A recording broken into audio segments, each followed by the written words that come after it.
Yo, yo, yo, yo, yo, yo, yo, yo, yo. What's good, my people? It's your boy Jason Gooner back, and you know what time it is, people. We are in the building again. It is another episode of Reasoning Time. It's where we hold a reasoning about Jamaican football typically, and today will be no different, people. You see the title, you see the thumbnail. We're going to discuss the Reggae Girls. Definitely, you see in the title it says Reggae Girls Humbled.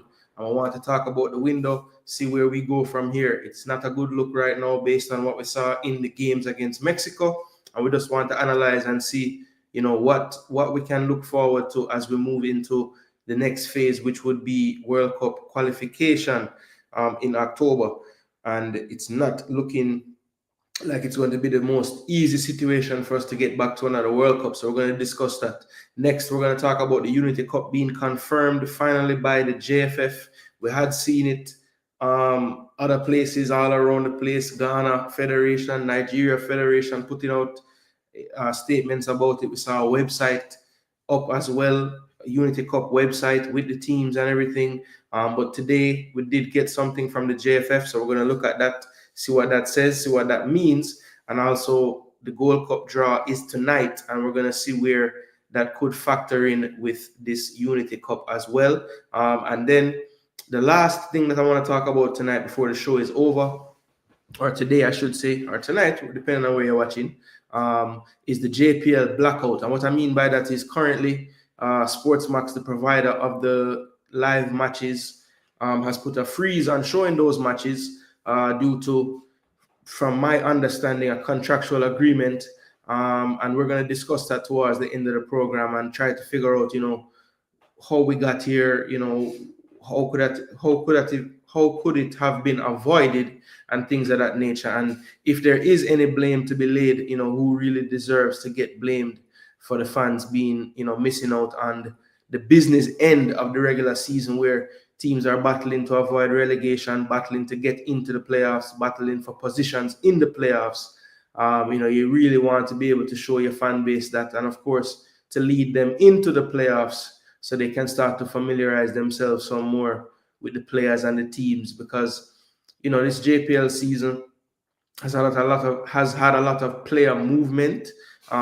Big respect to all the people covering the league that put out the content so they can keep up. But seeing the teams right before the playoffs would be really important, I would think, for the marketability of the league, right? So we're going to talk about how we got here with the JPL and the TV situation in the end of the program today, all right? So the first thing we need, people, this is a YouTube program. If we're on YouTube, there's some rules.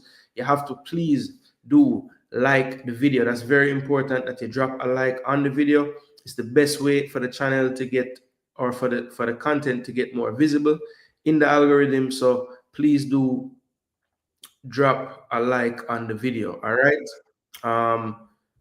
Also, I would like for you to share the content as well. So if you're in the on the show right now, if you're on the show right now and you have the ability to share it, please do share it amongst your various sporting groups. I know everybody likes to talk about sports. It's one of the main topics, and most of the time you do it in groups. So please do share the content around in the groups if you think people will get something from this content and you are here. Don't keep it to yourself. Share it to some other people so they can know what's going on. See? Big up Jay Chalom, big up to the time. Drew Ross in the building. Yeah, man, let them know. Like, share, and subscribe. Them have to do that. Yeah, man. So yeah, we're going to get right into it. Had some time this afternoon, so I said, let me do a different time. That's one thing here. You never know when the content is going to come. So if you are subscribed to the channel, please do turn on the notification so that every time I go live, you can see it and know, yeah, Jason Gooner is live. Let me hear what I'm talk about. All right. So you see, as I said in the title, we're just going to go how the title says. So the first thing I want to talk about today in today's program of Reasoning Time is the Reggae Girls humbling that took place in the US on the Mex Tour 2025. First game was in Kansas City on Saturday. Second game was just this past Tuesday, just gone in Houston. And those two games did not end well for our Reggae Girls. First and foremost, when we saw the squad announced and everything, it's always a bit deflating when Khadija Bonisha can't play. Obviously, someone like myself who's been following and always follow the players, I knew that Bonnie wouldn't be in the squad from before it was announced, because if you follow Manchester City female team, you would have seen that she's been out of the squad for a couple of weeks leading up to the international window. So I was not expecting her to be a part of the team. Now, as far as the rest of the squad that was picked, look, Drew Spence had to pull out due to injury. Shania Hills, Drew pulled out for personal reasons, sorry. Shania Hills pulled out due to an injury. And I think those would have been two players that would have figured heavily in this squad and these teams that played in the matches. Would those two players make enough of a difference to turn around the deficit? I don't think so. But at the same time, I do think that we could have put even stronger team forward in these games. Another thing that definitely came up in this window that we're going to have to discuss is, the way it has been, where the information was given to us is that it's just basically personal reasons why the coach can't be there. But it's a bit strange for me, for us to get only personal reasons for the coach of the team to not be at an international friendly of this magnitude. A CONCACAF rival, no less, that is ranked higher than us in the FIFA rankings. It's a big opportunity to lay down a marker before we go into World Cup qualifying here in October. And for him to miss these two games based on personal reasons, I would like to think it must be something deeper than that, right? So I don't want to speculate, because that's not what this channel is about. But at the same time, we have to look at all the things that could be possible, right? We have to look at all possible things. So look, I am not here to uncover any top secret stuff, but at the same time, we have to look and analyze and see why things happen, right? So that's what we're going to do today. But first and foremost, me focus on the football first. So what I want to do, these games were fully recognized games and everything. So we got statistical data and analysis from them. So we're going to go to that first and just see how we stack up on the statistical side of things. Now we know what the scores were. At least you should, if you're not, unless you're living under a rock. We lost 3-0 in the first game. So we're going to look at the first game first. This was the game on Saturday in Kansas City, I believe it was. And we lost 3-0, goals all in the first half between 23rd and the 37th minute. Delgado, Birkenroad, and Rebecca Bernal, the captain, with all three of those goals. Now, when you look at the statistics of this game, before we look at the lineups, Jamaica had 43% of the possession. Not terrible, to be honest, but no big chances created. We only took 4 shots on the day to 21 for Mexico. They created 3 big chances on the day. Becky made 5 saves, which would probably indicate that it could have been more, right? They did have to make 2 saves on the day, though, Mexico's keeper, Barrera. They had 10 corners, so a lot of pressure. We had 2 shots on target, right? They had 8, so we had a good accuracy on our shots. I guess that's we have to try to find some positives, right? So 4 shots we take, 2 of them was on target, right? Shots inside the box, outside the box. So big chances scored 2. They did miss one of their big chances as well. They had a lot more touches in the penalty area. This is where the ball was for the majority of the match. Of course, this is Mexico's defensive third, but the bulk of the play, obviously, in our third and midfield area. Clearly they had more passes in the final third, a lot more entries, 64-28. So yeah, domination pretty much on the statistical side of things. And let's take a look now at the first starting lineup for Deon Burton. Of course, Hubert Busby wasn't there physically, but I'm sure, as Burton said in the press conferences, they were in constant communication. So the first 11 we put out: Rebecca Spencer, Swaby and Sampson on the back line at centre back, Kanya Plum at right back, and Denisha Blackwood at left back, which I just don't know why we persist with putting her on the back line. Jody Brown and Cameron Simmons played wide in the formation. Swaby and Jade Bailey played midfield, which was surprising because Samson typically has played in that central midfield role. And I don't think I've ever seen Swaby play there. I've seen her play left back, right back, centre back, but I've never seen her play defensive midfield. And I think she didn't really look that comfortable in there at all, if I'm being honest. And Adama Lekon, they have her here on the graphic, but she played a lot of midfield. So it was really more like a 4-5-1 in a way. 4-2-3-1 even with Adam Lekon behind McKenna.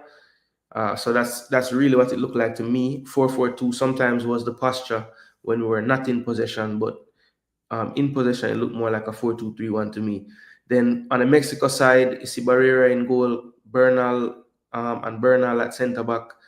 The captain number 4, I think one of their best players, Nicolette Hernandez, Karen Luna as the fullbacks, then Delgado number 8, the deep line playmaker for them, Soto, Bala, young Bala. If you follow CONCACAF football, you know that she's been a part of this new revolution for Mexico, where they are really pretty much on par with the USA team in these competitions. Soto is a really, really good prospect, 19 years old right now. Neto is a holdover from back in the day, but still a good player. Camberos, another one, decent age. I think she's 23, 24.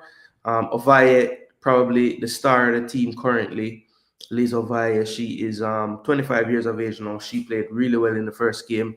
A lot of things that were set up by Mexico went through her. And then Birkenroad, the big striker, she had a goal as well from a set piece. So, yeah, it was 3-0, pretty much domination from Mexico. You can just see their style of play. Pedro Lopez, their manager, formerly of the Spanish U20 team that won the Women's U20 World Cup. And you can see the imprint, adding into the system and style that you're used to from Mexico. I do see elements of Spain in the team as well, in terms of how they play, how they press, just their ability to, create space. I think they're really adept at doing that, and it really caused us a lot of trouble. And I think Jamaica, while I see signs of them trying to instill a bit more of a possession-based system,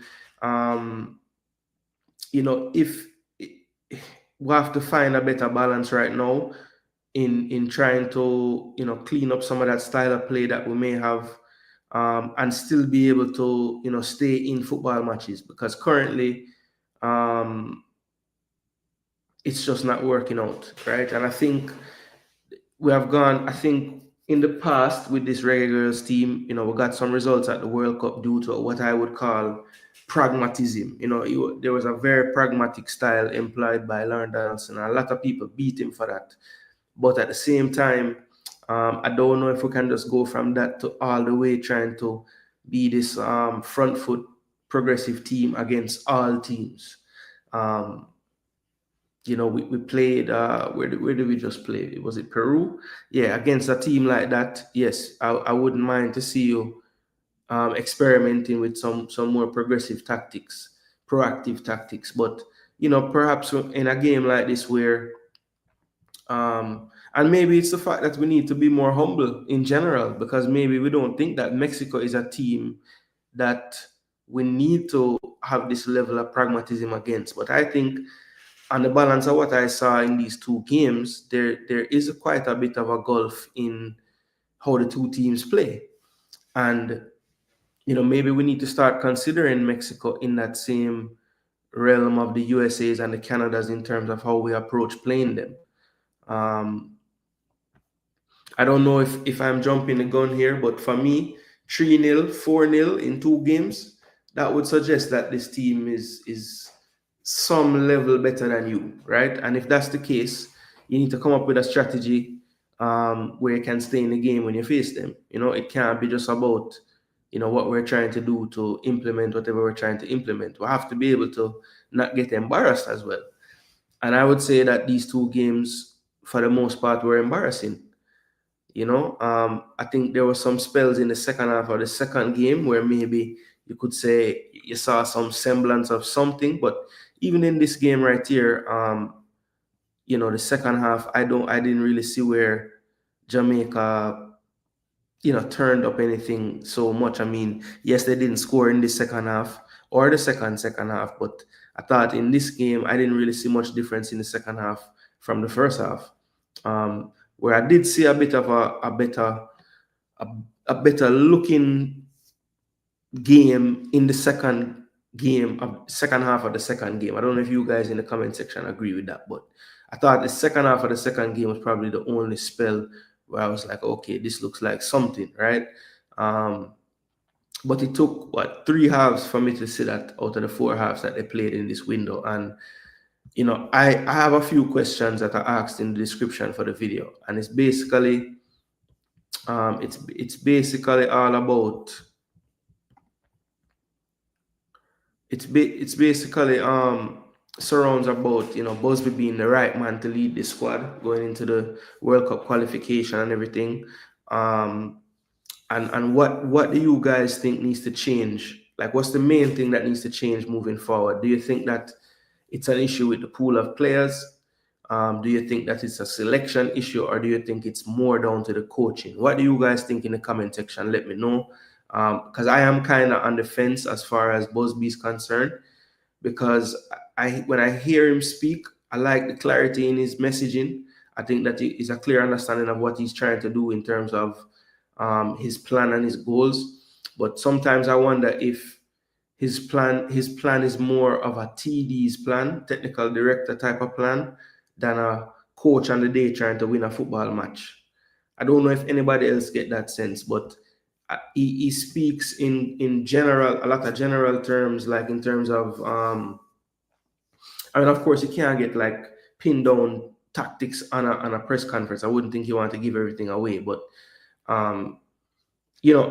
whenever he's asked about any planning, it sounds like he has a good idea of how to plan some kind of organization or plan for like make a cohesive plan for like a football development system, right? But I wonder if that is more of a role for the technical director than say the head coach. That's one thing I wonder. And of course, the elephant in the room, which on my end would be a bit of speculation to talk about, but I think it's something that has popped up in the conversation. What is it really about that he couldn't be with the team on this game? Some people pointed out that this is the first time he would have been coaching the girls in the United States, which may or may not have something to do with what he was dealing with prior.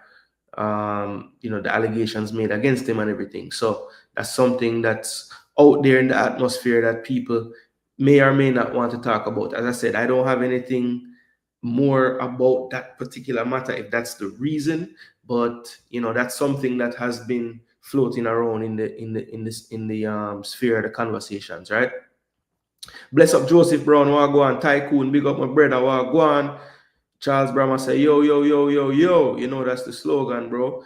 Positive performance from Walker when she got in the game, future baller.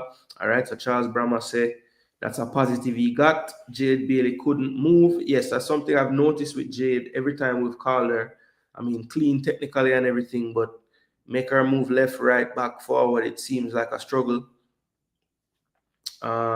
Jamaica biggest problem, we don't have a technical director. The board need to go ASAP. Yeah, I think that the way how Busby speaks, it's more in technical director like terms than per se a head coach, like from how he speaks to me.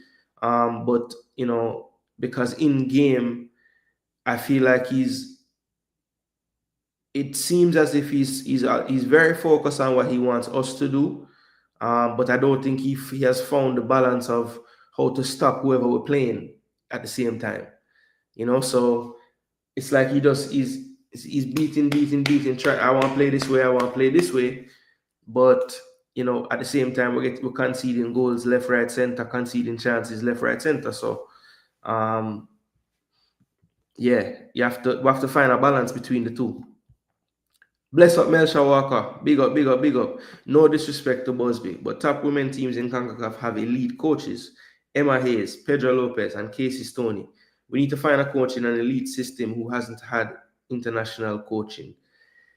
Joseph Brown, I believe that the one coach we have had that could have held a candle to any of those names and still wouldn't be on that level, but at least has that type of cachet to be able to coach an NWSL team is Lauren Donaldson.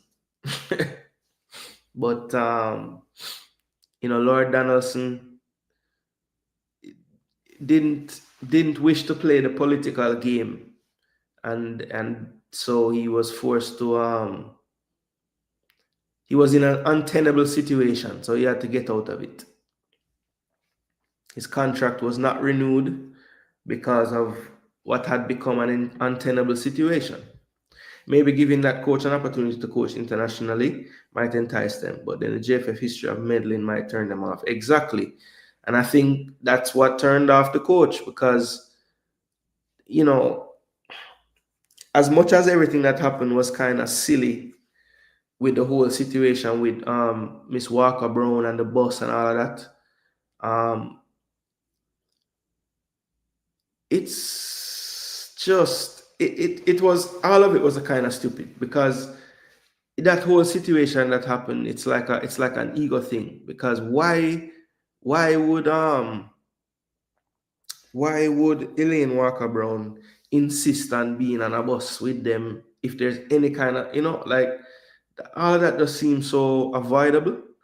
And he's put in a tough spot because he's employed by one person and he has to go into battle with another set of people that anybody that coaches will tell you that the minute you're not in tune with the players that you coach in terms of all aspects, it's very hard for them to carry out whatever you want them to do and play for you and all these things. So he was in a difficult situation. The girls have one wish and then the employer telling you it can't go, so it have to go this way. And how is he supposed to choose in that situation? He obviously chose his players because at the end of the day, his employers are not the ones whose fate, they don't have his fate in their hands, but his players do, because they can go out there and do foolishness, and the coach will get a beating for that. What can the JFF really do to stop him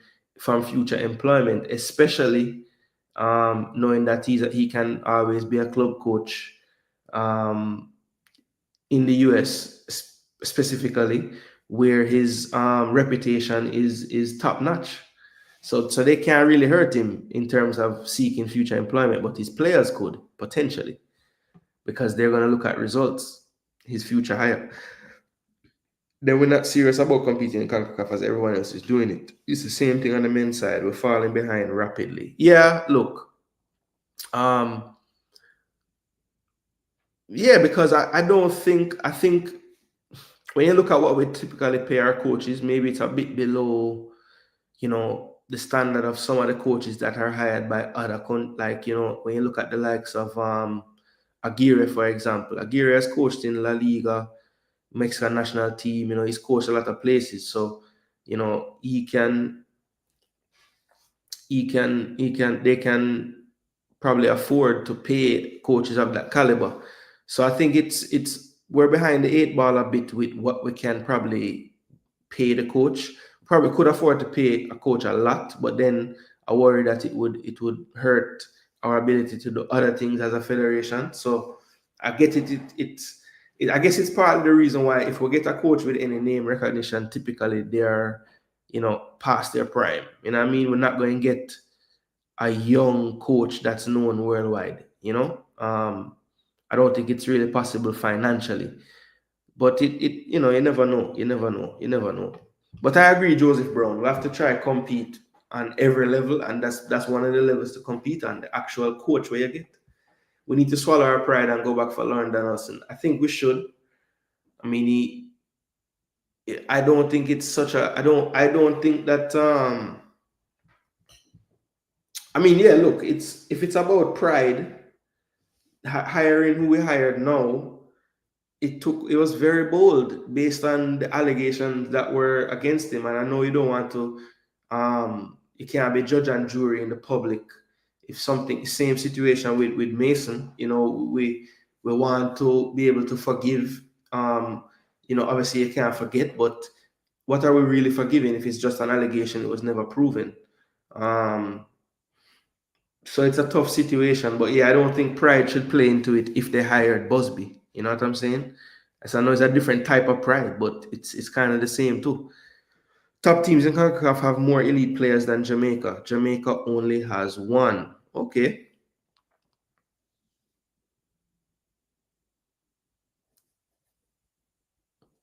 Yeah, well, I mean, the cool thing about this Mexico team is, I mean, they don't have that many players in this squad. They don't have that many players in this squad that don't that don't play in Mexico. Like Ovalle, for example, like she's the best player right now, attacking wise, and she play right there in Mexico. Soto, the best young talent, she's right there in Mexico. Bernal has been in Mexico, the best player overall to me, the captain, but she just moved to NWSL. So, yeah, the infrastructure in their system, they're just finally utilizing it with the women now. So you're getting something similar to what you see with the men's team now with the women. I respect the coach fight for your players, not the administration. This technical director in Jamaica is the problem. Yeah, I don't really know. Yeah, the technical director is a myth. But Jason, if they're gonna pay them less, then let them cook. If you pay me pittance on top of that, you're telling me who to pick, I ain't coming. Well, that is true. That is very true. That is very true. Football Guru say you guys need to do your homework. Jamaica was getting beaten 4-0 at this stage leading up to World Cup qualifying. Our current team has better quality players now than before. Okay. All right. So Guru said we need to do our homework. Guru, challenge accepted. So let's go on an exercise now. So we're gonna look at Jamaica's matches dating all the way back before World Cup qualifiers.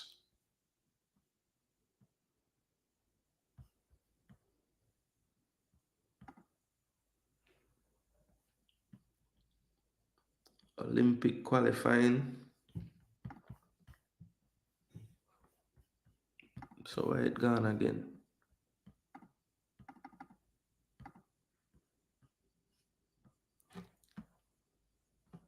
So when the last World Cup play?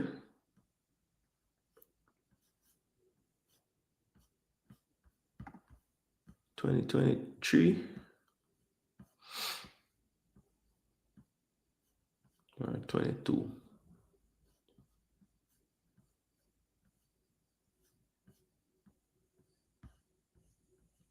Okay, this was it. Before qualifiers. Alright, so qualifying, so friendly. We got 4-0 from USA. Alright. We draw with Costa Rica and we beat Nigeria. Yeah, that's some good results.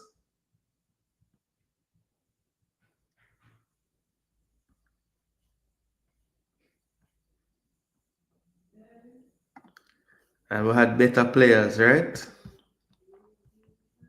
So let's see who played this day. So this was 4 love from before the last World Cup qualifiers. Sashana Campbell, Swaby Plummer, Blackwood. So everybody debuted except for the keeper and the right back. Cameron was in the squad, Samson was in the squad, Salone no longer in the squad. Chantel, from them time, Chantel I play CDM.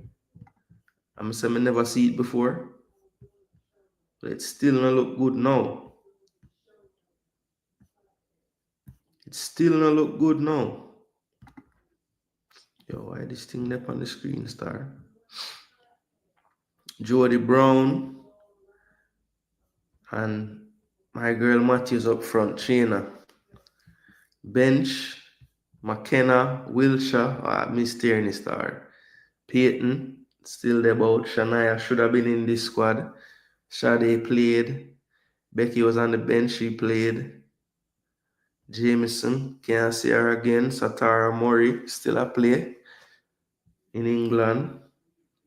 Gabrielle Gill, I think she might be in Mexico, you know. Chinny is in Mexico too, and Michaela Day is still playing. Can't get a call up in this team now, though. Quite a few girls still there around, man.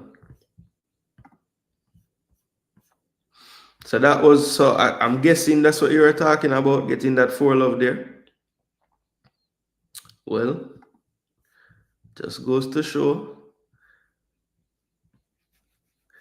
So basically, the games of late, I think his first game was Brazil, right? So any team that we've played better than us will get at least 3 love. The other teams we have faced, we have been ranked higher than them, and we have done our job.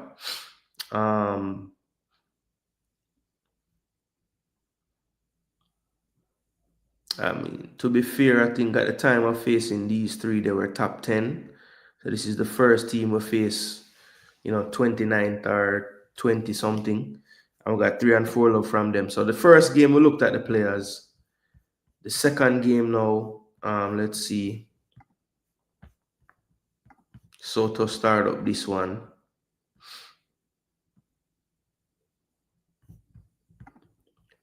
So the changes we made for this one, Becky sat this one out, Snyder got a chance. Plummer, Swaby, Allison and Chantel moved to center back in this one. Cardoza played left back instead of Blackwood for this game. Blackwood pushed up the field. Adam Alokin and Bonflaza, who returned back into the squad, they started in the center of midfield. Paige Bailey Gale was on the right.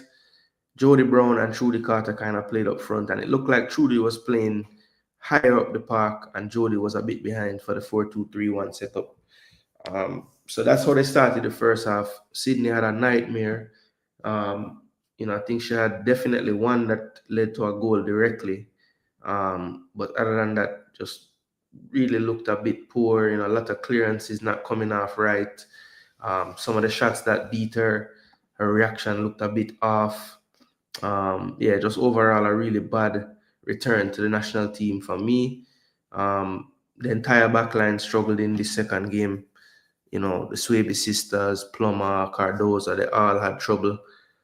Blackwood did not really help Cardoza at all in that first half when she was over there on the left. Paige Bailey Gale looked leggy, off the pace. Bonflaza and Sade were trying, but too often they were outnumbered in the middle areas of the park. Overall, it just was not a good look in the second game either. I think in the second half, as I said, was probably the only time that I saw Jamaica show anything. Vian came on and played central midfield, which is what Lauren used to do. That solidified things a lot in that second half. Cameron Simmons came on for Cardoza.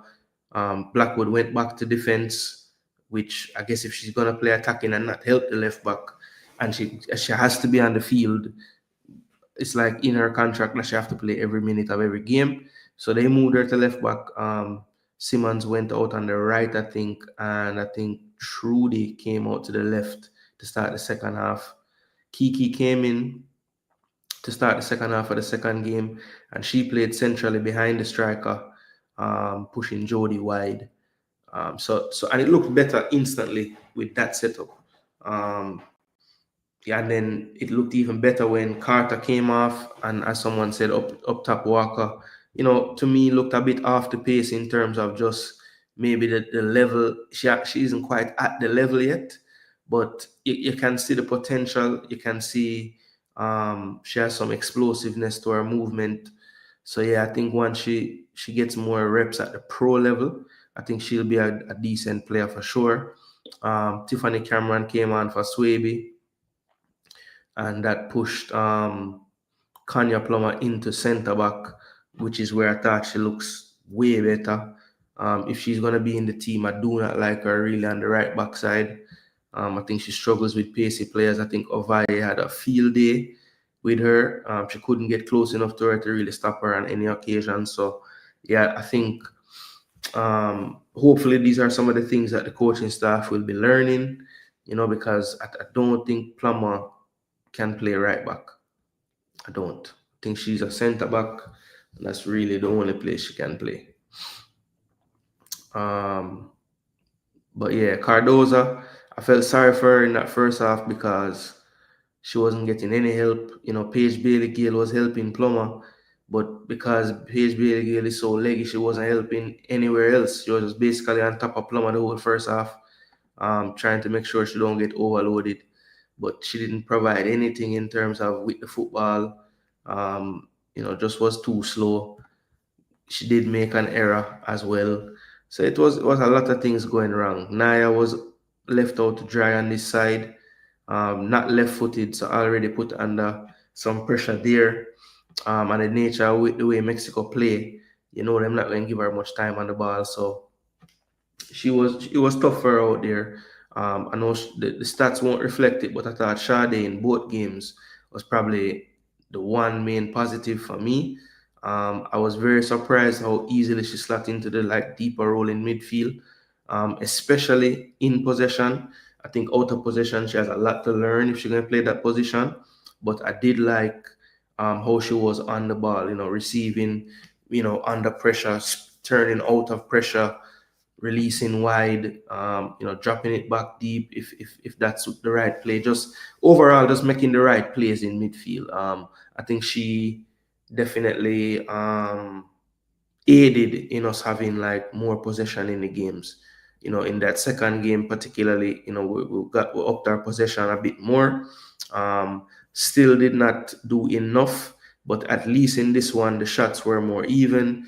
We limited the big chances in the second game. And really, it was a spell of time in that first half where we just really lost all composure. Goalkeeper errors, defensive errors, passing errors, leading to, unfavorable situations for the defense, let's call it 4v3s, 3v2s. And when your keeper isn't really up to making a big save or two, that's the outcome that can happen if you have this spell of time like we did in this first half. Again, second half, probably the only positive I can take from this entire window in terms of football, because I do think in the second half of that second game, based on, if you look at the personnel, based on who was playing and what positions they were playing, it would make sense that it would look a little better with a bit more tweaking, getting the right players in these teams.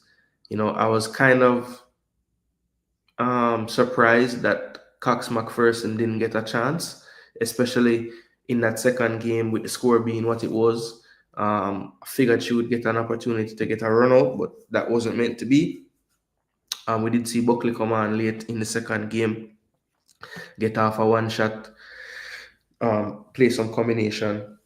But yeah, Kiki, to me, should have started both of these games. I don't know why she didn't start. Especially knowing the type of system that we're trying to play with a bit more possession. She's just another technical player that can retain the ball. So I don't know why she didn't get more game time. It's kind of like the philosophy that they're saying they want to do don't match the players they're picking to me. Because we have players in the team more capable to play that style, and they don't play together or they don't start. You could see when Cameron, Vayan, and Kiki came on in that second game, just having three more players with a little more cleaner touch, little more sharper passing, we were able to create a few little things, nothing incredible, but it was better than before. So yeah, sometimes I think we don't do the most we could to see a better product for whatever reason.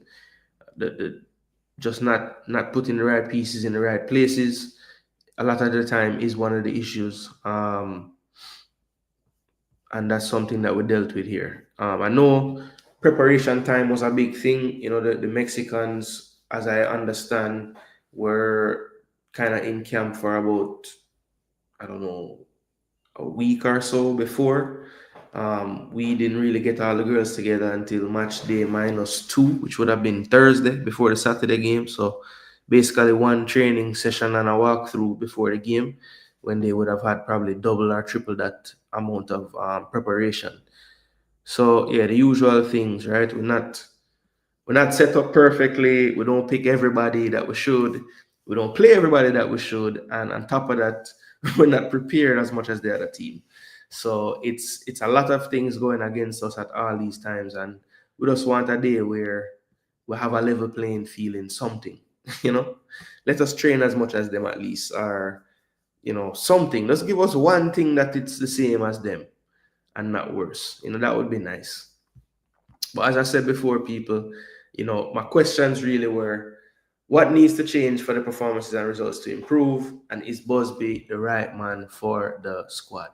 So we have to really figure out, to answer that question about Busby being the right man. Again, my first impressions are what I've seen so far. It seems like he has a vision of how to develop a strategy or a plan to have a development plan moving forward. That looks like something he could produce. Now, as far as game tactics, squad selection for a window, things of that nature, those are things that I'm still trying to figure out from him and grade him still. So I don't know if he personally is the right man to lead us forward. Also, when you factor in um, just some stuff up in the air about the whole situation that he had in the past. He was not able to be in the States with the team for personal reasons. Speculation has gone around that it could have something to do with that situation.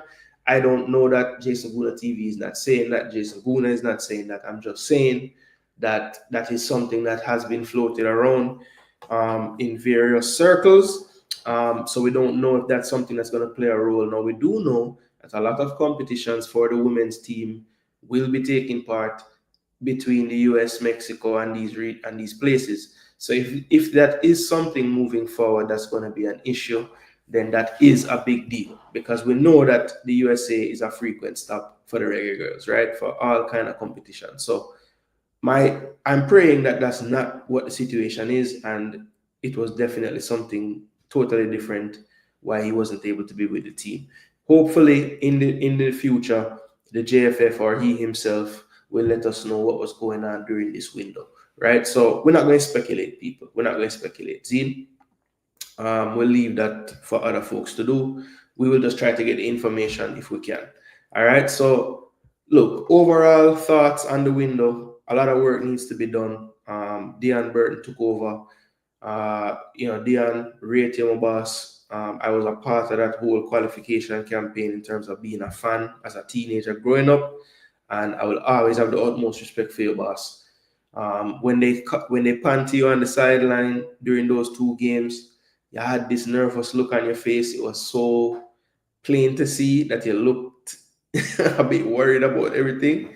Um, all I can say, man, just try not to, bite your fingernails too much. All right, man, because it's not a good look on the sideline there when your coach is just over there biting out the fingernail, looking nervous. I'm sure the players can see that as well, right? So, yeah, man, just I don't know. I guess that's like something you do. That's everybody have their own things that they do. They scratch something, they bite their nails, whatever. I'm just saying, on TV it don't look good, boss. See, look like your nerves about to mash you up. But yeah, a lot of work needs to be done. We'll keep tracking the players. The next time we shall see the Reggae Girls, because I'm pretty sure they have games before the 'cause I know qualifiers start in October. What I want to see though is I had looked up this earlier, but I have to go and double check the dates. So much erratic dates in my head right now, but let me see. CONCACAF.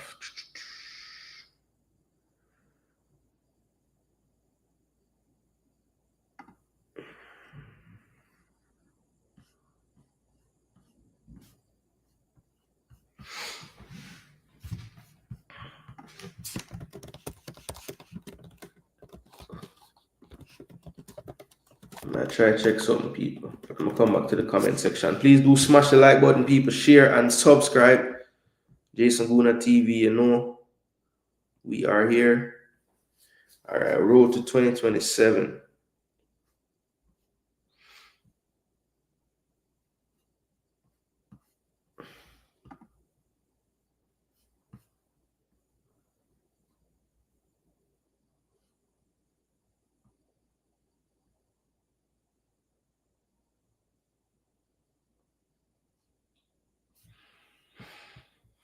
So them not have no dates yet. It not look like news.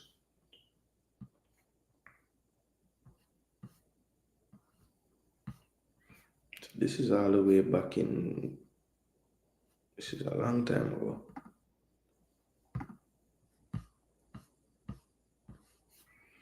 Yeah, so they don't have nothing yet about this. I mean, somebody did ask me when the draw for that going to take place. Okay, all right, 2026 W Championship.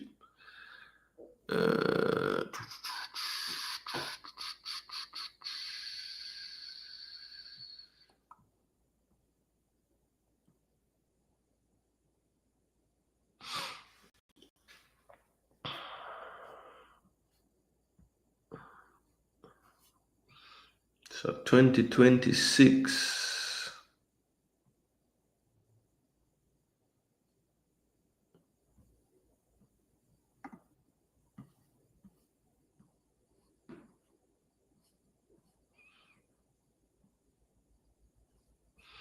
So the qualification. All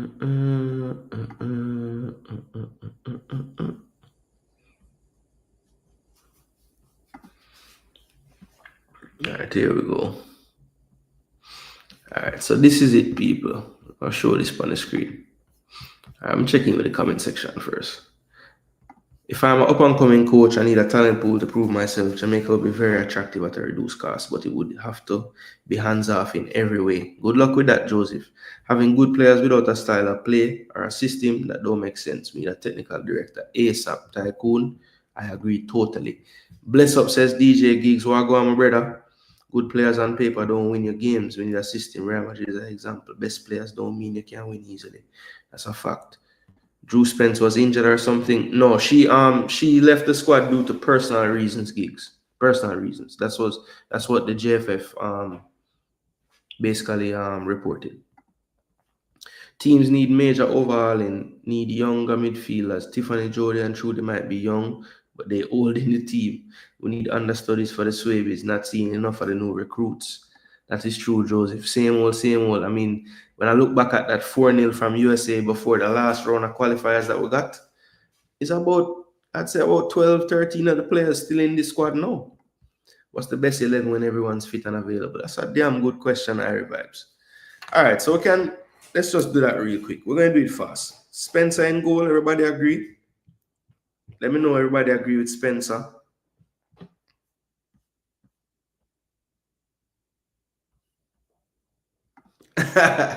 May I reason with the whole on in the comment section, bro? May I reason with myself like a madman? So in the comment section, may I reason with? Gunners boss no easy, you know.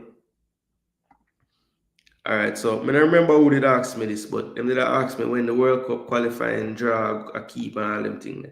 But this is all the information for W. Basically, the Women's Championship will be the World Cup qualifiers, right? So the 4 semi-finalists of that competition will make the World Cup, and then you'll have the playing winners going to the World Cup potentially as well. So the intercontinental playing. So building on successful delivery of the inaugural W Gold Cup, recently launched CONCACAF Women's Club Competition, the W Champions Cup, CONCACAF has taken another positive step in the ongoing growth and development of women's football in the region, with an expanded calendar of women's national team competitions now confirmed. The revamped ecosystem, which the CONCACAF Council recently approved, will provide a consistent calendar of competitions for all CONCACAF federations. providing their women's national teams with regular opportunities to compete on the regional and global stage. Tournaments will include the W qualifiers and W championship, which will serve as a qualification path to the FIFA Women's World Cup and the Summer Olympic Games. The introduction of an inaugural CONCACAF W Nations League and a second edition of the W Gold Cup. So a lot of women's matches going on in the region coming up in the next 4 years. So 41 Federation, blah, blah, blah, blah, 5 years from the launch of our CONCACAF W Women. Okay.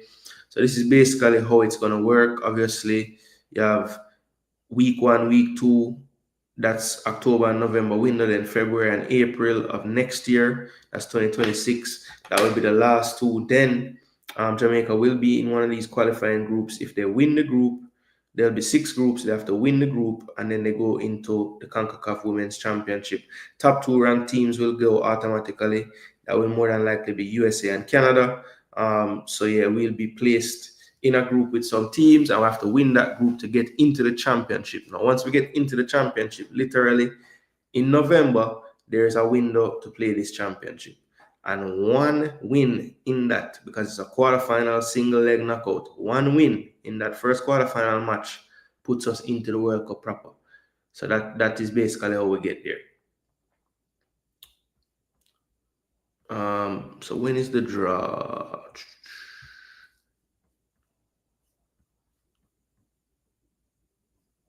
No, hold on. Qualifiers will serve as preliminary round. Consists of a single round to be played during the FIFA Women's International match windows of October and November. For these qualifiers, which will not include the region's top 2, they will be split into 6 groups. Play a maximum of 4 matches, 2 home and 2 away. The 6 group winners will advance to the 2026 CONCACAF W Championship. Yeah, so like I said, they will put us into groups here, but I want to see when are they actually doing the draw for this to be played during the FIFA Sasha match windows October. Okay. Then championship. So this is where.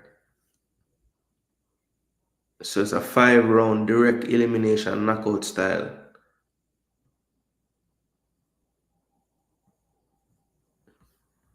Quarterfinals followed by a play-in, semifinals, third place match, and final. Okay, so even if you lose your quarterfinal match, you'll have a play-in for the guess that would be the 4 losers of the quarterfinals. All right, so you still have a chance.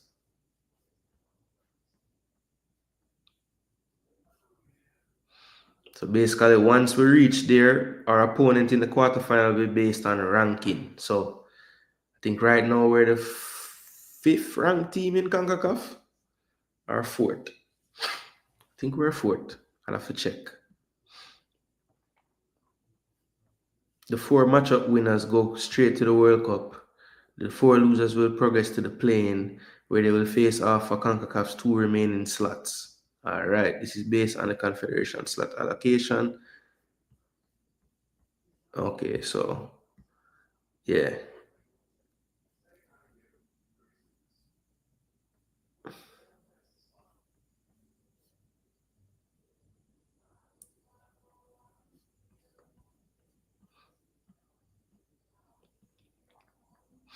All right, so yeah, that's basically how that going to go. So we'll have to wait and see how our group looks for the qualifiers, the W qualifiers, which are going to be played over these 4 windows right here. And then that W championship in November of 26. We'll see if we make it to the July 27 Women's World Cup and also the Summer Olympics in LA in 28. So exciting. But right now, I don't know how excited we can get based on what we've been seeing of late, But that's how it's going to be, people. So whoever was asking me that the other day, we still don't know when the draw going to be. They haven't put out a date for that, but we'll try to find it. All we know is how it's going to actually set up and what we're going to qualify for if we get through. Okay, saw that. We never do the best 11 Irie vibes, cause it's gonna take too long, bro. I wonder what is it that most of the locals, when they go overseas, they don't improve. I don't know. The girls have improved individually and in the way they try to play. It is what I expected with so many of them not playing much for their clubs or being out of college season. We are building towards 2026. We won't peak this early. Lots of experimentation and player analysis going on. Try and see the improvement more than the negatives. Oh, I mean, I think the possession stats are something to be happy about, but it needs to be worthwhile possession at the same time. I mean, I know we're building towards 26, but the windows before the games mean something a lot, are not that far off. The Mexicans have been building since they didn't make the World Cup. They have a local women league and has beaten the USA recently and played Canada close and a 29th ranked team in the world. I know all these things though, Guru. If that is the case, Busby won't be back. We need a coach who can travel freely. Yeah, I know. I agree. I agree totally. If that's anything to do with why he wasn't there, then I don't know why. Oh, that is true, Gigs. Yes, Spencer. All right. So the man them want to do the team. Yeah, man, I know when it begin, but I want to know when the draw is for these groups, for the 6 groups, for the W qualifiers. That's what I want to know when that draw is. Yeah, football guru, do you have that in your database? If you have 2 players, one is very talented but shows no will, the other is limited in talent but shows great will, who you taking?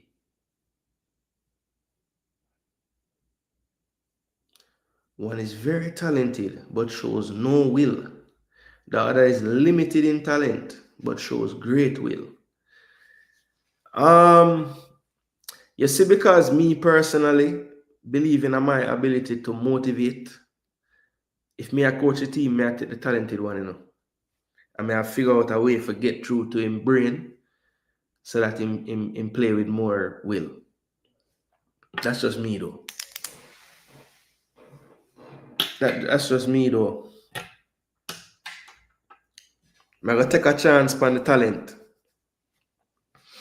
and say, yo, we can get through to him psychologically to the point where all them things the way him other coach them tell me about him, me find a way to get the best out of the player. But we not even remember same have them issues. You know? I don't know if you agree or you'd go that route there, but that more I do. Alright, people. So that's pretty much it on the Reggae Girls side of things for this program. Just wanted to talk about that and make sure that and this is a perfect segue, Nitro. The next thing on the agenda for today is to talk about the Unity Cup. It has been confirmed by the JFF. So it has been confirmed by the JFF. So I just wanted to go ahead and put out what the JFF has said on this matter. There's also something else that I think is important of note as well. As you notice, I did have Unity Cup, and I also have up the Gold Cup draw as well in this kind of segment together. And there's a reason why those 2 things would be linked. So I wanted to show you guys what I'm talking about where that is concerned. So let me see if I can find it. Please do smash that like button, people. As I said before, that is the best thing you can do for the channel. There are other ways you can also show your support, but anybody that knows about YouTube knows what that is. So we don't really have to get into that. But let's see if I can make this larger. Yeah. Okay, that's perfect. So I have that ready to go. I was gonna look at this, but I'm not going to anymore. All right, that's good. Okay, people. So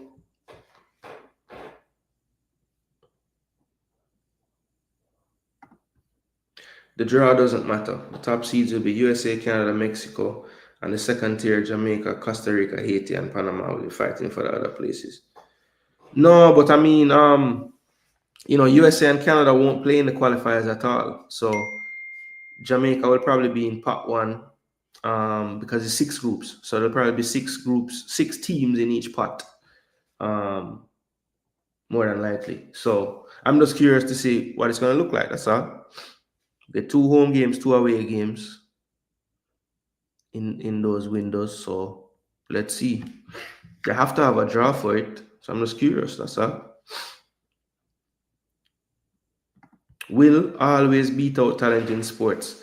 No, but me I say by the time me done coach a talented one, all them will problems they will have gone. I get it all the time. I get the will. I find a way to get the will. You see it.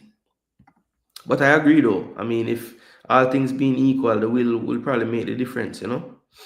But me, as I say, me would have bet on the player with the talent and know say me can coach him in a way where by the time me done coach him, him want to play. Like him want to show, give him best effort, go the extra mile, you know? Just from my coaching methods. That's all.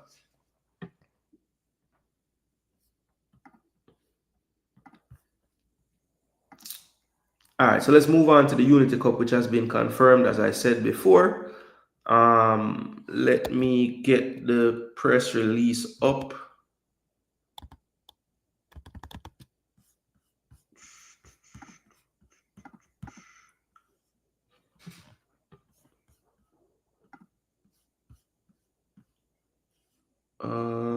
Where is it at?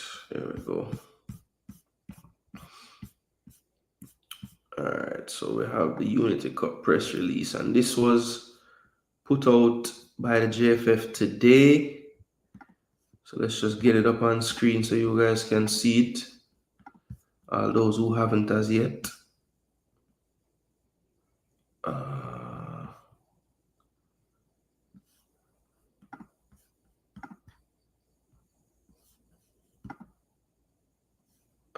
That's not what we want on screen at all.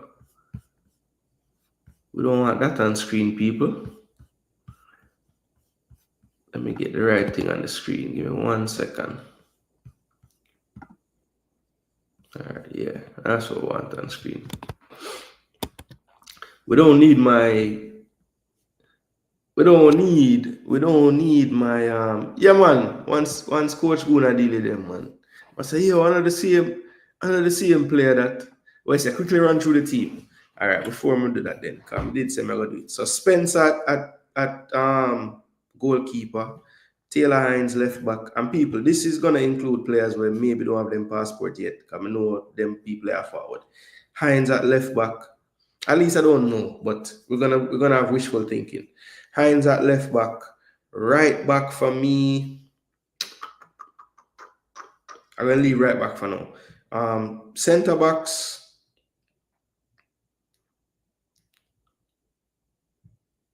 For now, I'm gonna stick with the Swabies. I think when they play their best, they're good enough right now. So Swaby, Hines, Spencer, right back. I might have to come back to right back, yo, to be honest. All right, midfield now.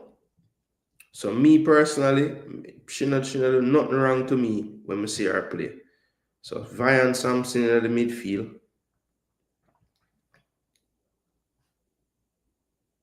And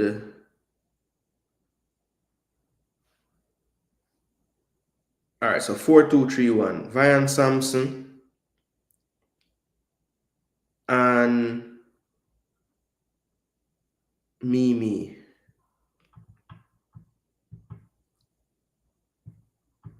in the midfield.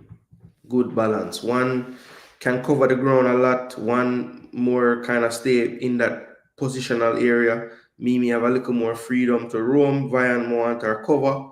So yeah, boom. Mother play Drew Spence higher up the pitch. Because I think she get wasted sometimes playing deeper for me. And more want her more involved with the strikers and the wingers in terms of, and also she have very good shot on top of the box. So I want her closer to the goal. So I'd play Drew there. If it's a situation where I need a three in midfield more solid, Drew can easily drop back and become a second eight if that's what the game requires. So I like the versatility there. So I would put Drew there. On the right hand side, on the right hand side, I would say Shania Hills. I like the idea of her cutting in on that left foot, scoring some goals. On the left hand side, there's a couple of ones that could go there. I'm gonna say Bonnie up front, of course. So there's two slots left for me on my team. I need a right back and I need a left-sided player.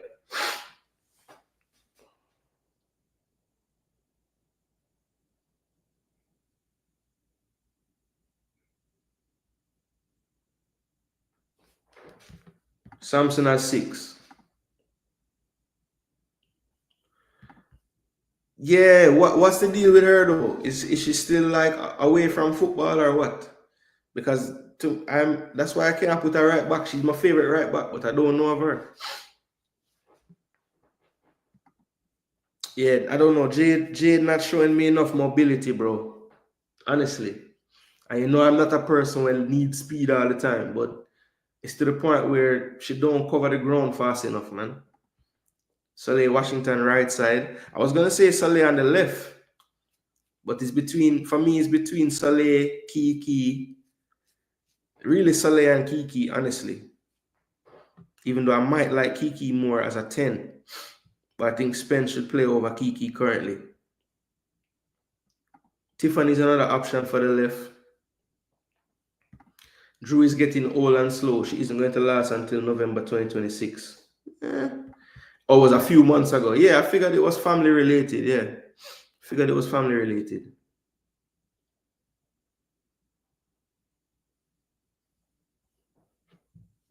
Josie Brown said Tiffany time done. Yeah, she wouldn't have been like one of my first ones I would call in that position.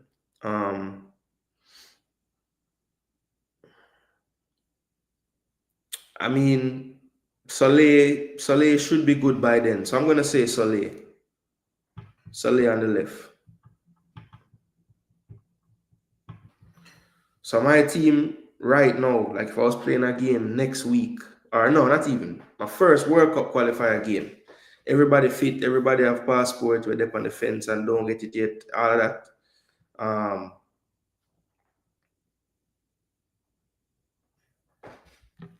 DJ Gig said the 3 midfielders that I comment ever played together before. Let me see.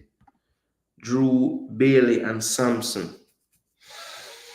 They might have played together in the last World Cup qualifiers. Because I remember Jade playing one or two of those games, and they might have got some time with those three on the field at the same time. Because Donaldson always had Samson in the midfield and pretty much always had Drew. And usually Primus was the other one that would be in there too. But I remember Jade playing in one of those games. I don't know if they played together though.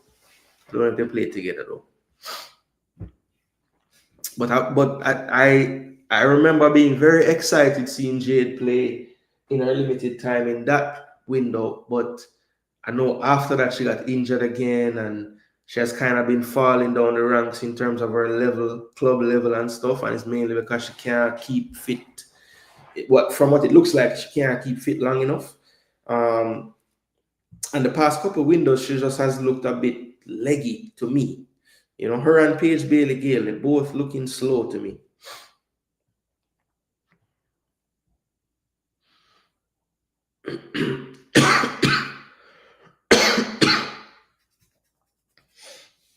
Yeah, so Sully, Cameron could have get a shout as well. I thought she looked decent when she played more attacking against Mexico. Mimi can play right back as well instead of, because right now I don't have a right back. So it could, all right, so we could do this, So drop Drew as the 8 and play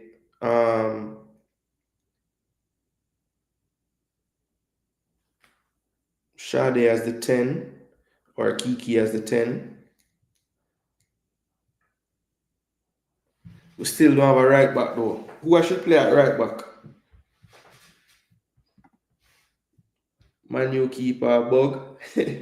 Yo, for real, in a star, man. This is unlike me, you know. I'm not watching no football, you know. I'm just there, I do that show, yeah. Well, I'm so I go on. Thank you for saying that, yeah, man. Cause but they are in the zone in the show and not even watching the football. You go to the Girlz show and see what I go on.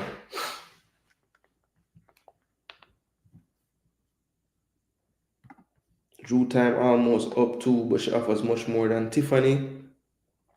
Guru said time for Cameron to step aside. Plummer is a much better centre back than Chantel, says Guru. Interesting. Don't know if I agree with you there, but interesting take.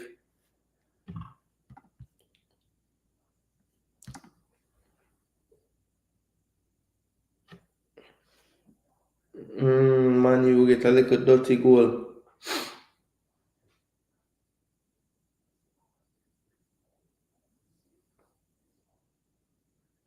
Good flicked header though.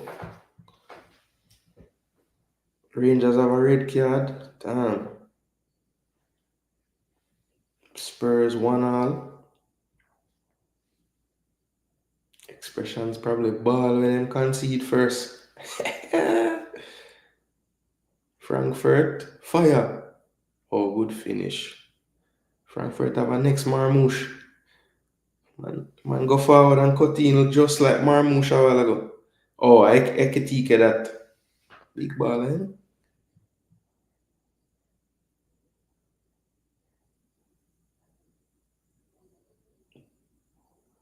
Oh, what a finish. Who that? Pedro? Yeah, Poro. What a finish. Jeez. Brilliant goal. Tiffany can play more than one position. I was picking her for left wing over Brown every day, 3 times on Sunday. Yeah. To me, the squad that played that mini tournament, 2023 Cup of Nations, was very stacked with young and speedy players. Yeah, I disagree with that take too. But hey, opinions, football is an opinion thing. So I feel that's what him think. Remember, my father thinks Snyder are the best keeper, So what am I gonna do? That's the same seat. The last one game, at least 3 of the goals to me was the keeper fault. Let's see if we can remember them. The first one was a square came in, wasn't touched by anybody. Tough to blame the keeper there. Cause I think even Becky conceded one very similar to that in the first game.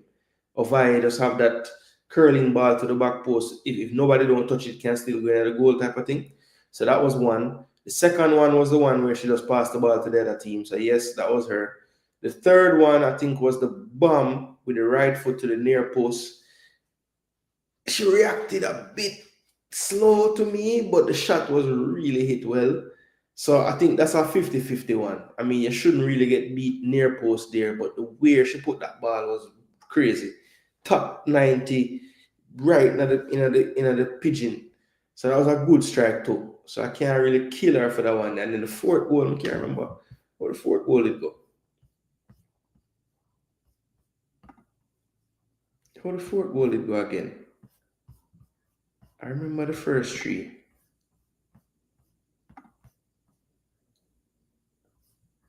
Soto's second goal. Oh, Soto just cut in, beat some player, and then curl it to the far post. She couldn't have done about that one there. So I'm gonna say probably 2 out of the 4. I don't know which third one you talk. Let me know, Melcha, if me never break them down the right way. Because I say the second one, when she try to give back Alison Swaby and just pass it to the other team, yeah, that's a one. Then can't remember the next one. So people, right now, I now no right back in my team. I need a right back. I need a right back star.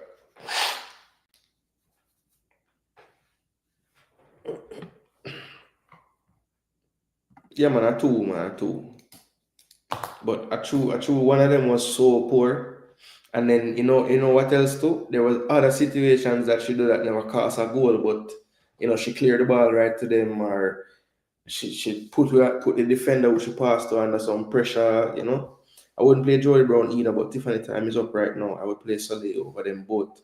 Yeah, I hope Soleil good to go because I know she had a little procedure in the off season from FSU, so hopefully she's good to go, have a good college season again. I know she'll be high up in the coaches' plans this year after her freshman season. So yeah, want to see her progression at that team because when you do well at Florida State, you move on to do big things wherever you want to go. Europe, if you want to play in America, you pretty much set up really well and in that whole setup that they have at FSU right now. So all right, people. So that is it for the Reggae Girls. As of right now, we'll always be staying in tune with you girls, though. So more content will be forwarding as far as when those groups are set for the CONCACAF W qualifiers that we just talked about, so we can know what's going on. So let's move right into that Unity Cup discussion that I want to have.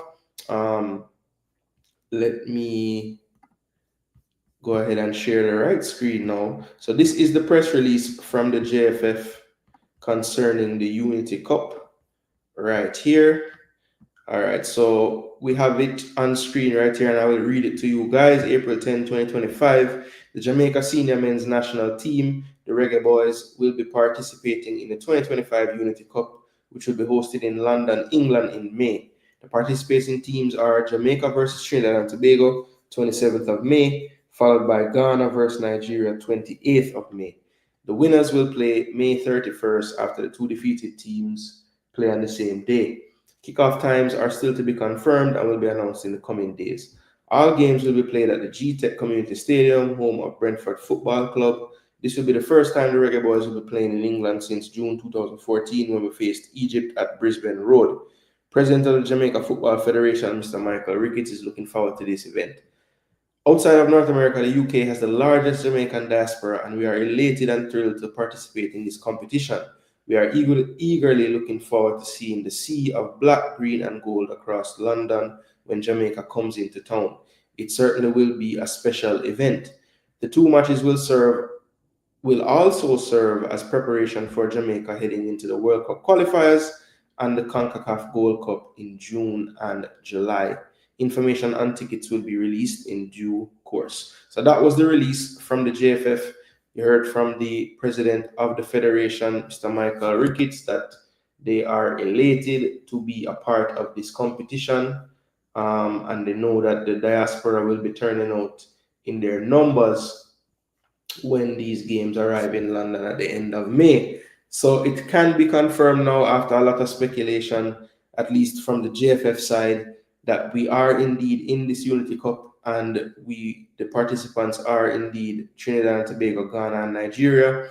At first, it was reported that the first two games would take place on the 28th, but now we can confirm that Jamaica will face Trinidad on the 27th and Ghana will face Nigeria on the 28th.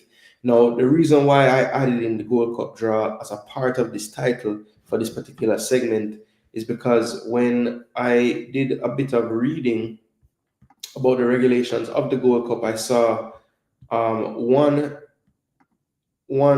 rule in particular that was pertaining to the playing of friendly matches with teams in your Gold Cup group, and whether that was permitted, and if it isn't, how do you go about having that happen? So I just thought I saw the press release this morning when I woke up, and I reached out to the press officer of the JFF and I asked him, I said, well, knowing that we have the Gold Cup draw tonight and there's a possibility that Trinidad would be in our group, was it prudent of you to put out this information when you did? Wouldn't it have been smarter to put it out after? And basically,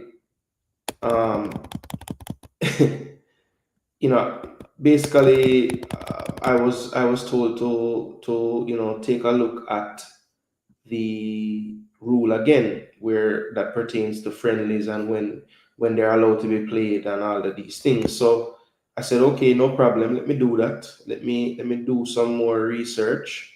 So I did, And what I found, let me see, can I open this somewhere else?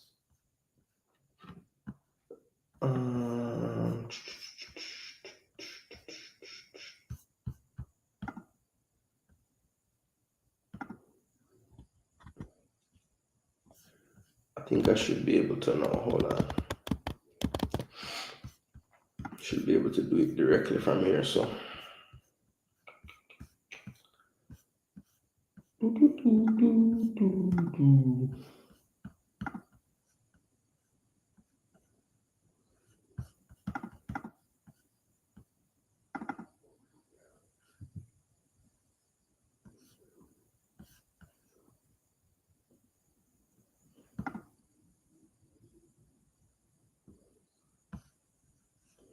But that's not how I want it. Hold on the people. Hold on the people.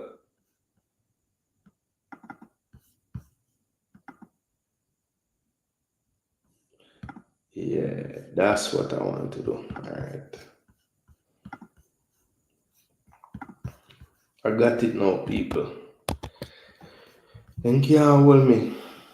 Yeah, we don't want to do that. We don't want to put it on the background. No, we want to do it like this. We're going to get there, people. Watch this. Go and smash up the like button here.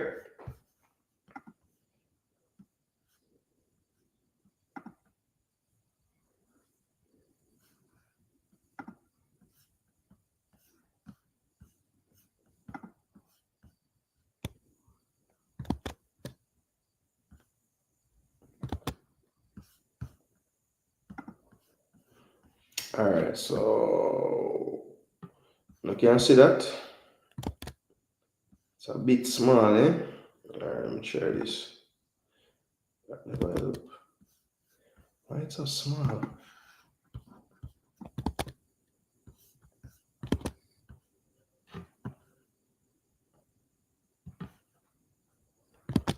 All right, so this is what I was referencing about the whole thing.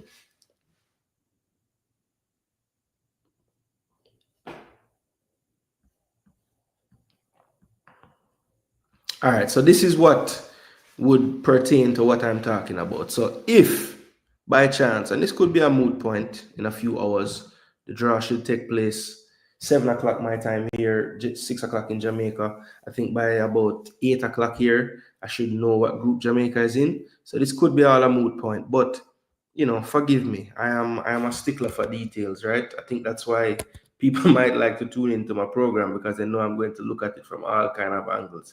But anyway, this is what it says in regards to friendly matches around the competition. So 13.1 says, in accordance with the CONCACAF regulations governing international matches, a request for permission must be submitted to CONCACAF in advance by a PMA, and PMA is a participating member association. Okay, so that could be Jamaica, Trinidad, whichever team, right?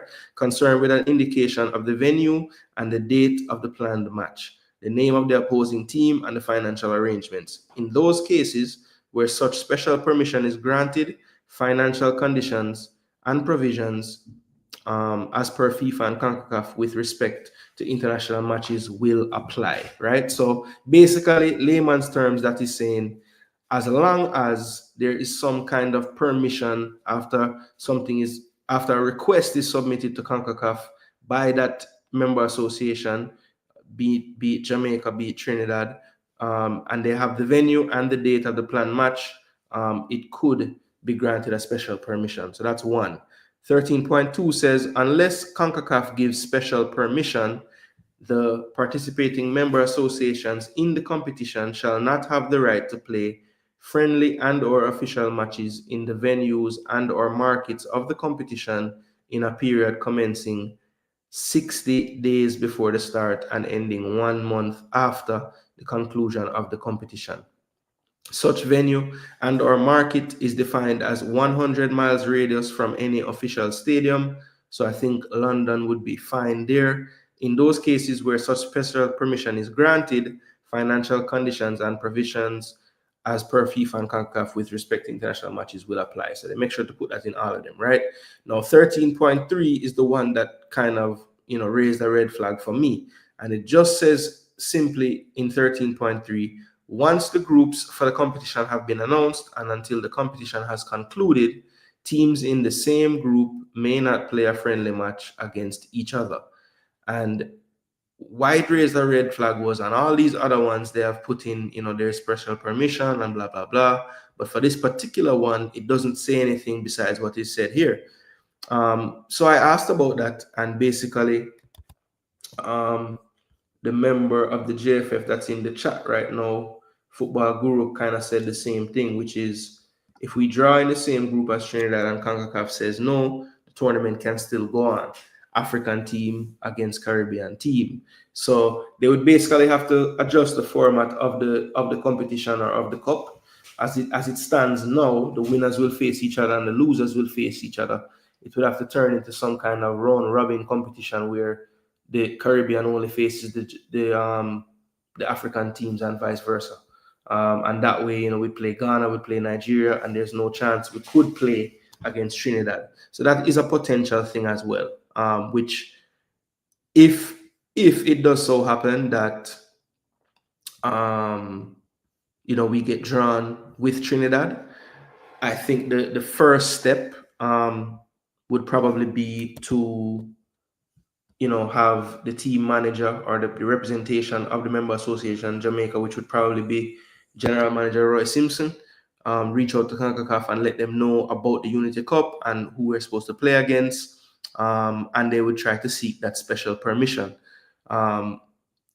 It also could be that the level of official, is it official friendly in terms of how many substitutions will be, what's the arranged amount of subs between the teams that are participating, because once it exceeds 6, it's no longer an official game.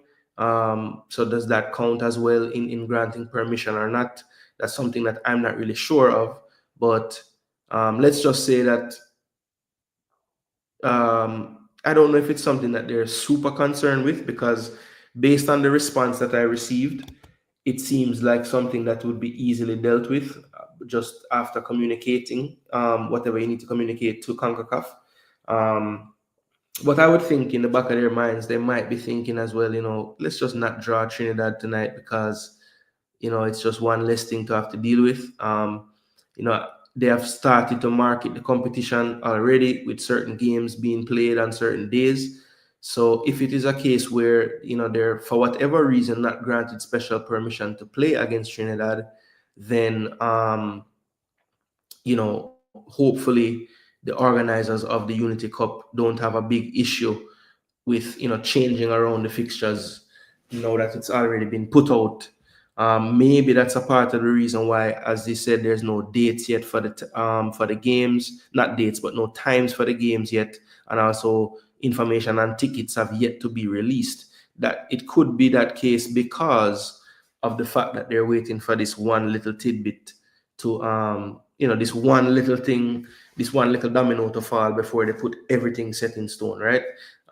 So yeah, that's something that, just me being the way I am, somebody else brought it up and I was thinking about it, and I said, wait, let me look at the actual rule and make sure what they're saying, because basically they had the same thought, saying, why wouldn't they just wait till tonight? And I'm saying, that's a good thought. Let me go back and actually read that part of the regulations and see, what that means based on this Unity Cup and everything. And while 13.2 and 13.1 both say that some kind of permission can be granted, 13.3 had such a final thing where it just has one sentence and it just basically says you cannot play a team in the same group. So I thought that maybe that might have hold more rank than the others. I'm not sure, because it's saying you can get special permission, but then at the same time saying you can't. So I was a bit confused with the wording of it and how it was worded, and I saw that there could be some gray area there. But clearly it's not something that they're that perturbed with, because they did come out with the information today. So hopefully it's no big deal. It's no big deal. Let me check in with the chat.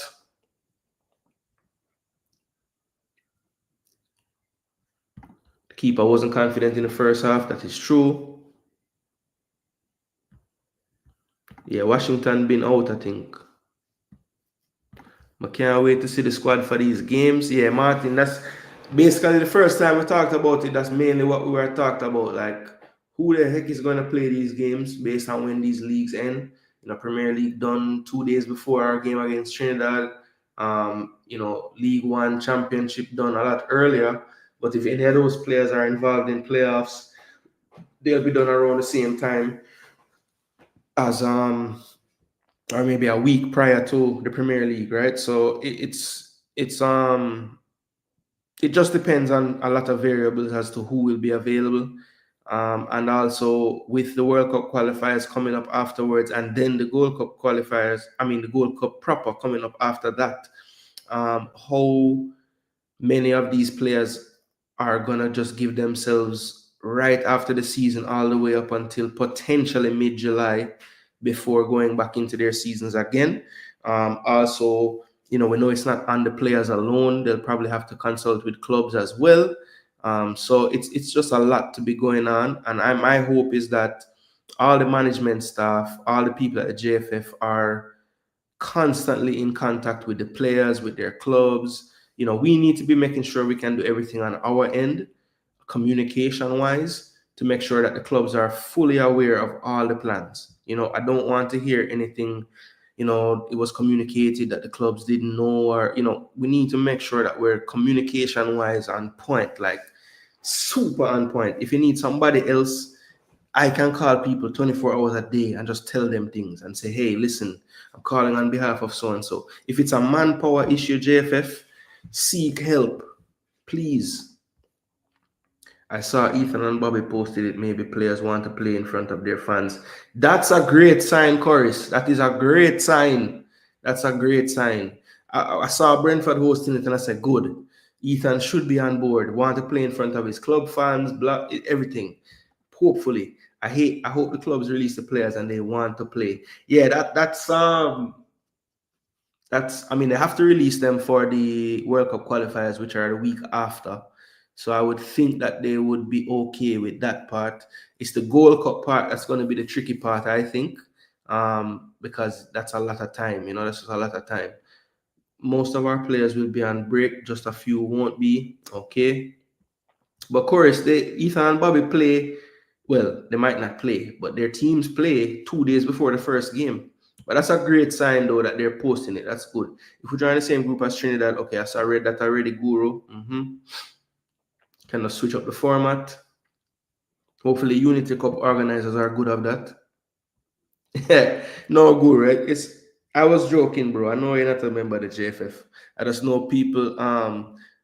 I've heard other people say that you are, based on certain things, but I don't have no proof of that. I don't know. I was just joking still.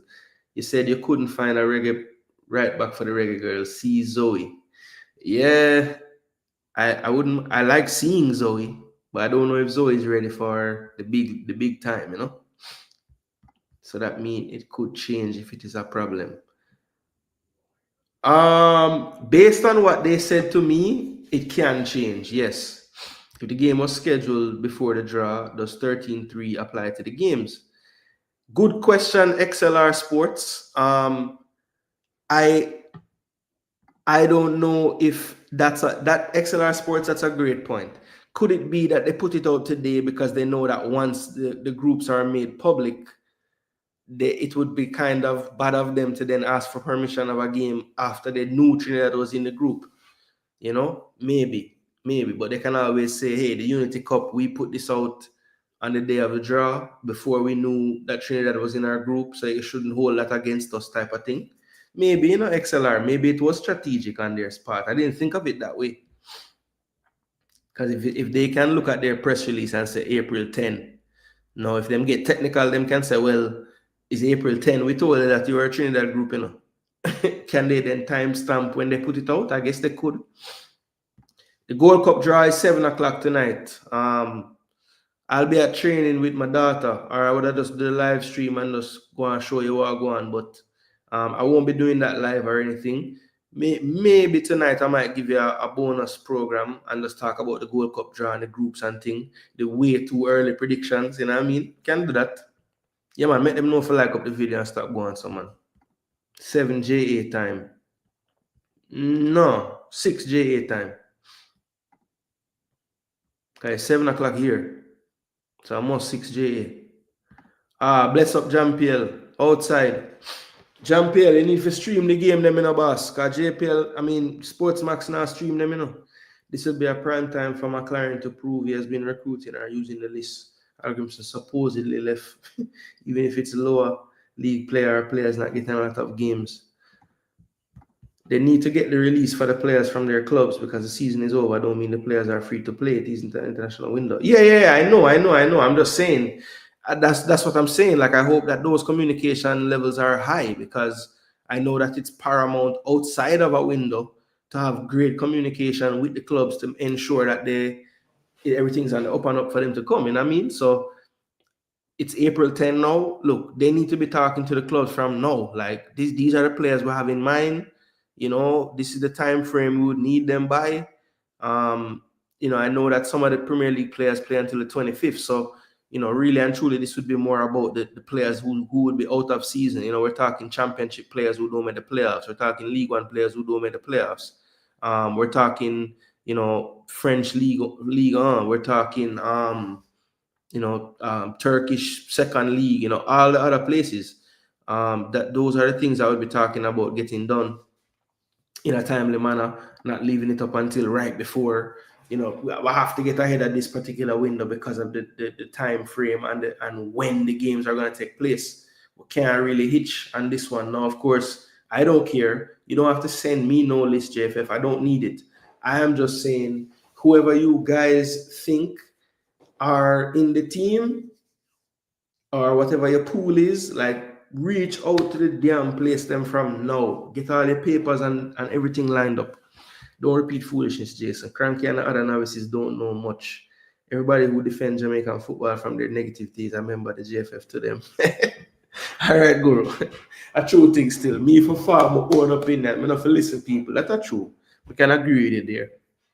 Because I wouldn't have like made that utterance if I never hear other people say it. So I true still.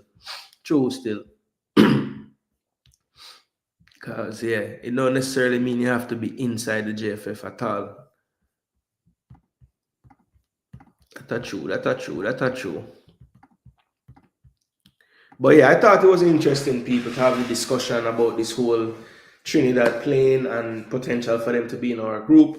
Of course, you guys know DJ Gigs are dead with love.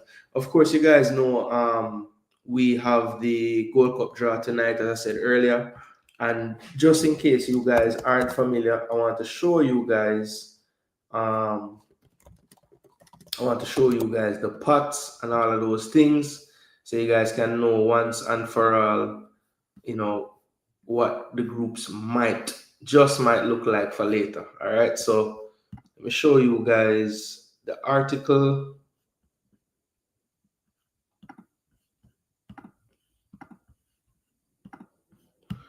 And this is from CONCACAF again.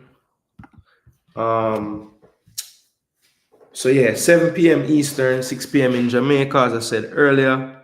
And it will be on YouTube, so very easy to find. Don't need a VPN anywhere, just turn it on.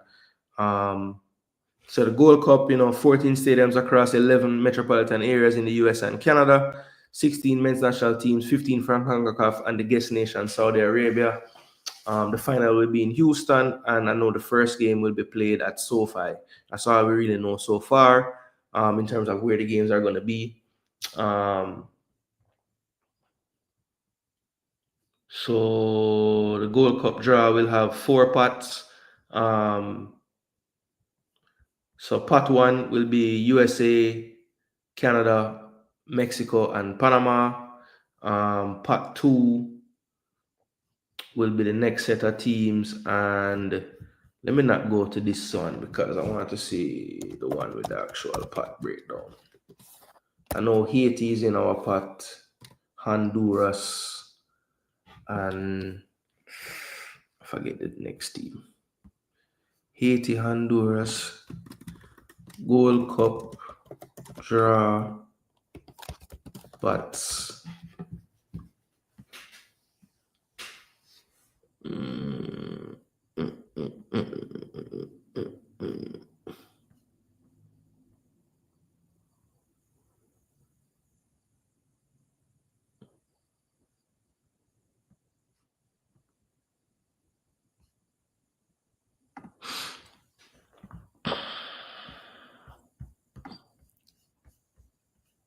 Should be on here, people. So, all right, here we go. Here we go. All right, so here go the 4 pots right here. You guys can see that, right? Yeah, cool. All right, so these are the 4 pots. Mexico, Canada, Panama, US. Wait, what? Damn, USA dropped to the 4th place. That's crazy. Costa Rica, Jamaica, Honduras. Honduras trying to catch up with us, boy. Haiti in part 2 as well. And in part 3 now we have Guatemala, Trinidad and Tobago, El Salvador, Suriname. Part 4, Saudi Arabia had to be placed there because obviously they don't have any CONCACAF rankings points. Guadeloupe, Curacao, and Damrep finish out part 4. So, just hypothetically speaking, there's going to be 1 team from each pot in every zone. So, potentially, Jamaica could have Mexico, Jamaica, Trinidad and Tobago, and Saudi Arabia, right? Now, hopefully it's not Trinidad because of what we just talked about before.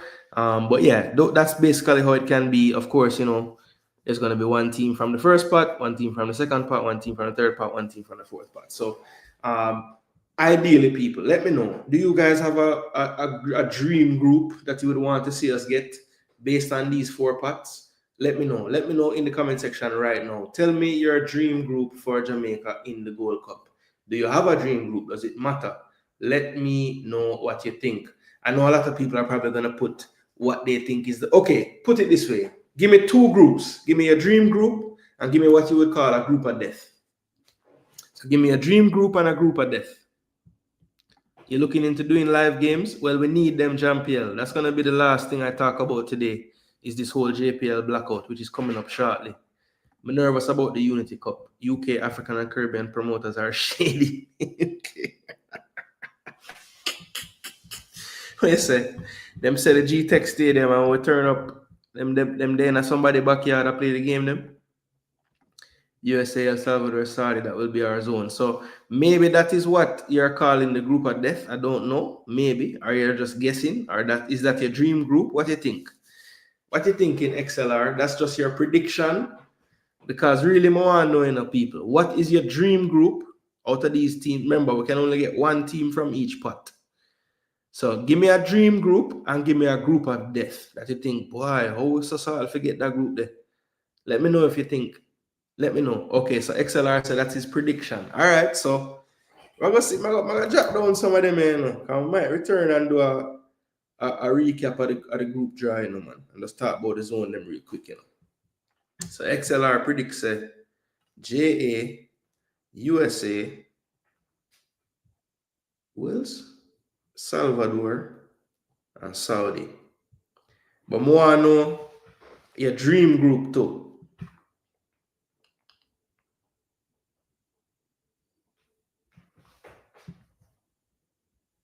All right, so Joseph Brown, let me know female now. So Joseph said, so this is him ideal group. So this is what him want, right? Panama. So the man really a run down all dirty Panama. Just because we give them the one love, eh? Panama, Jamaica, El Salvador, and damn rep. All right. Fair, Joseph, fair. So football guru. Come on, right down all of them, man. And I see one who actually get them wish. Jamaica. All right, so I put the part 1 team first. So USA, Jamaica, Suriname, and Damrep.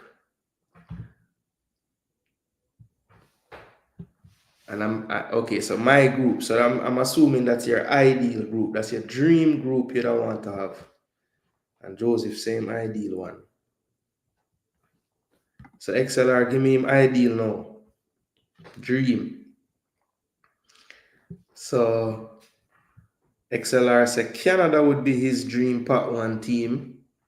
Of course, JA. TNT, so I'm going to fight with the Unity Cup people them. And Curacao. Alright, so that's ideal. So Martin now, because I know Martin follow the CONCACAF thing, you know. So him said group of death. Martin say USA.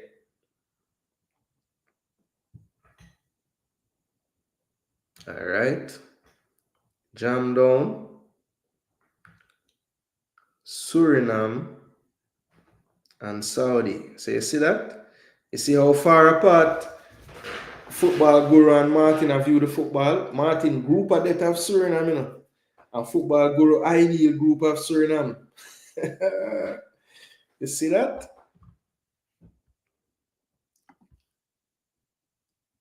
So Joseph Brown said, if this are the group, I got him a pray to. USA, Jamaica, and same thing. So the opposite of Football Guru, because Football Guru put Suriname in an ideal group, you know. And that's two people now say if Suriname they in them group or the group of that. Yeah, God group of that. Martin, give me the group of that. But Martin, you give me her next group before, no? Okay, Dream Group, yeah. Right, Martin Dream Group too. I never catch Martin Dream Group before. So I'm saying Canada. I'll go upon Canada, Jamaica, Suriname, and Saudi. I mean, I understand, Martin. Your dream group and your group of that are the same people. That don't make no sense. Are those USA and Canada you switch out? So you want your dream for there in a group of that? Canada, Jamaica, we get that one there. All right. Mirac drop a next one now. All right. What Mirac have to say now? I want to see the two group, the difference, you know. Because this cool for see like how we really view the team them, you know, as fans, you know, and as people who follow it, you know. So Panama, Jamaica, TNT, and Guadeloupe. All right. So the first person me see talk about Guadeloupe this. So Dream Group this. And Mirac, like when you give me that now, let me give you this now. Mirac.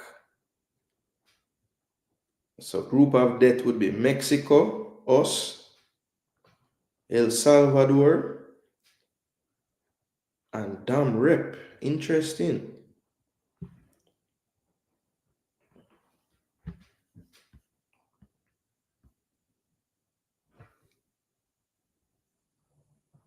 Alright, Football Guru just have an ideal so far. So let me put him group of death now. So the Mexicans, I would agree. I think they would be the toughest group opponent. Jamaica.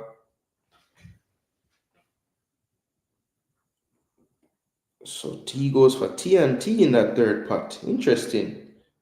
And Saudi. Okay. So I think Guru, you and I agree in the group of the department on every pot except pot 3. Suriname always choke. Just move USA and Canada around for him. Okay.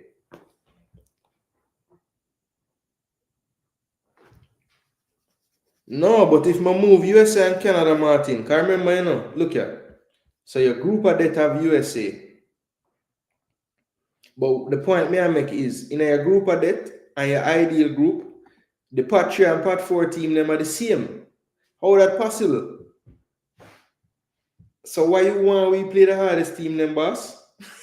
You want we get better? You want we have the challenge, Martin? Suriname has been underperforming, but they have a very deep pool. And with the Gold Cup having a lot of time for players being together, they will get it together, in my opinion. Let's say, Joseph, it can't be this long of trying to integrate players for Suriname and it don't bear any fruit at some point, right? It have to happen eventually, right? I kind of feel the same way too, you know, because the quality getting better that they're bringing in as well. You know, one time them just was bringing in players from anywhere. I think now it's more targeted. They're getting more Dutch players as well. So yeah, it's not looking that bad for Suriname, you know, I'm telling you.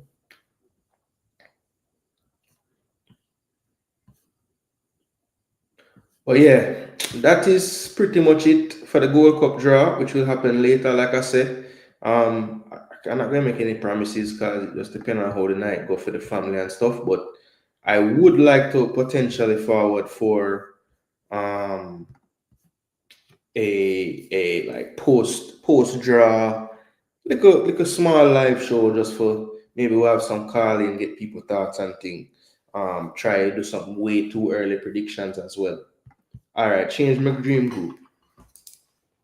All right, so Martin. All right, so group of that for you, Martin, right now, USA, Jamaica, Suriname, Saudi. Okay, cool. So the dream group now, Panama as the number one pot. All right. Obviously, Jamaica, El Salvador, okay, and Curacao. All right, fair enough.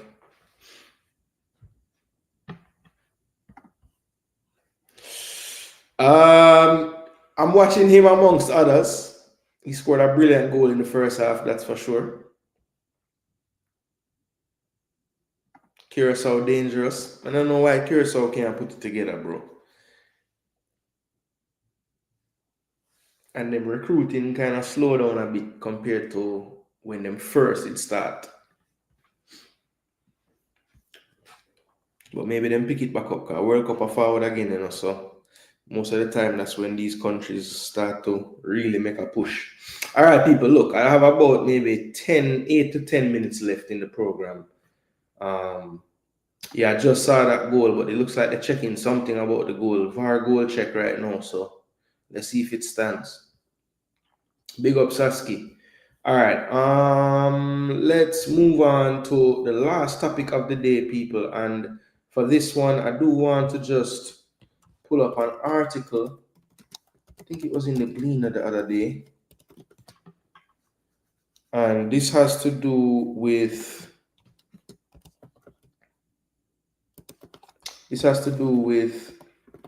Sportsmax not showing any more of the regular season games online.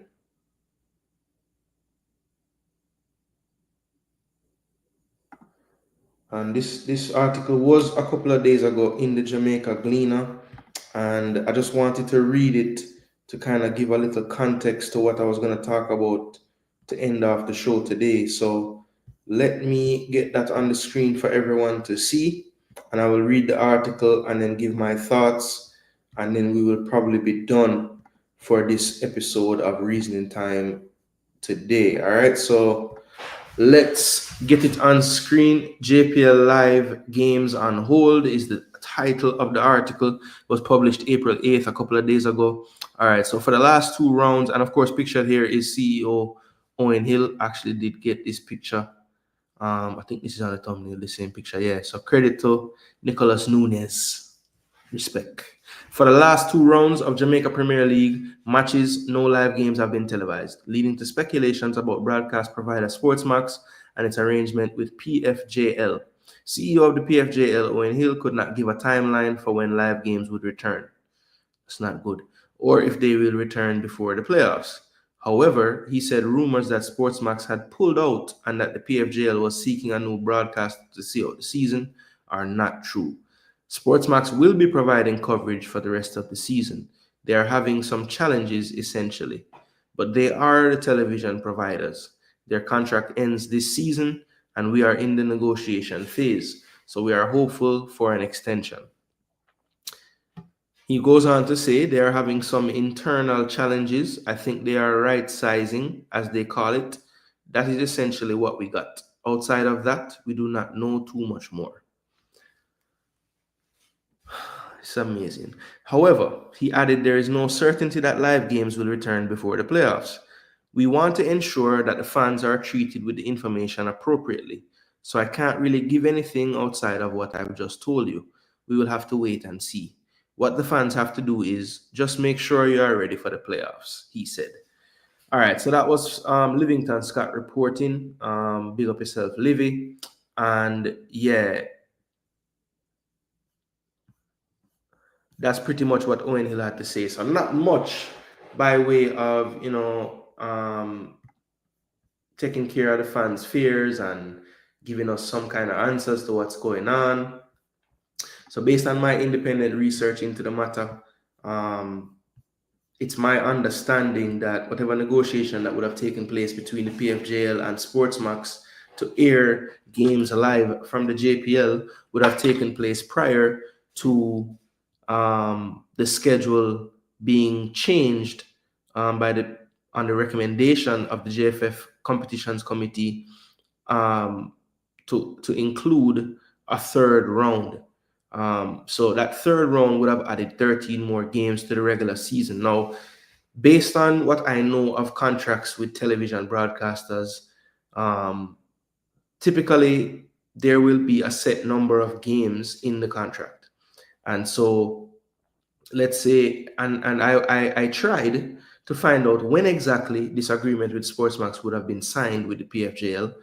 I wasn't able to find out when the contract would have been signed. I only was able to confirm that the contract does run out at the end of this season. And when I say this season, I mean after the playoffs and final would have taken place. And then Atletico gets the penalty saved. Oh my gosh. It's still 0-0. That's crazy. So sorry, I just got sidetracked. But so it's my understanding that it does end at the end of the season after the playoffs. And right now, it's the fans of Sportsmax, particularly the ones that don't have the time to go and see the matches live or can't physically be there due to their geographic location, that are suffering at the hands of this mix-up. So, oh, great. So, yeah, look, in about 5 minutes when I'm done talking about these people, you guys head over to BAM Sports. He's live for the Mount Pleasant racing game. That's a game I definitely want to see. So, thank you for that, JPL. If you don't know people, JPL fan, BAM Sports, among others, go ahead and seek their content out, subscribe to them.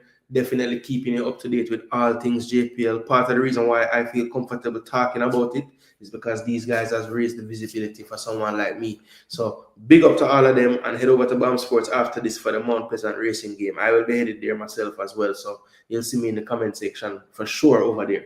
All right. But back to what I was saying about this whole contract situation. So based on the fact that they are not showing games now, I would have to think that they have reached their quota, because he did mention that they're right sizing currently. I did hear recently that Sportsmax is under new ownership. They could be tightening the belt as far as little loose ends that might not be tied up. One of which could have been, hey, we're looking at the contract with the PFJL and the JPL, and we have exceeded the number of regular season games we were to have in this contract. Why is that? Oh, well, they added this amount of games. Okay, well, we have to stop that now. We cannot incur any more of a loss on this. And boom, they had to stop doing it. Now, that hasn't been communicated to us, the public, for maybe because they don't think that's important for us to know.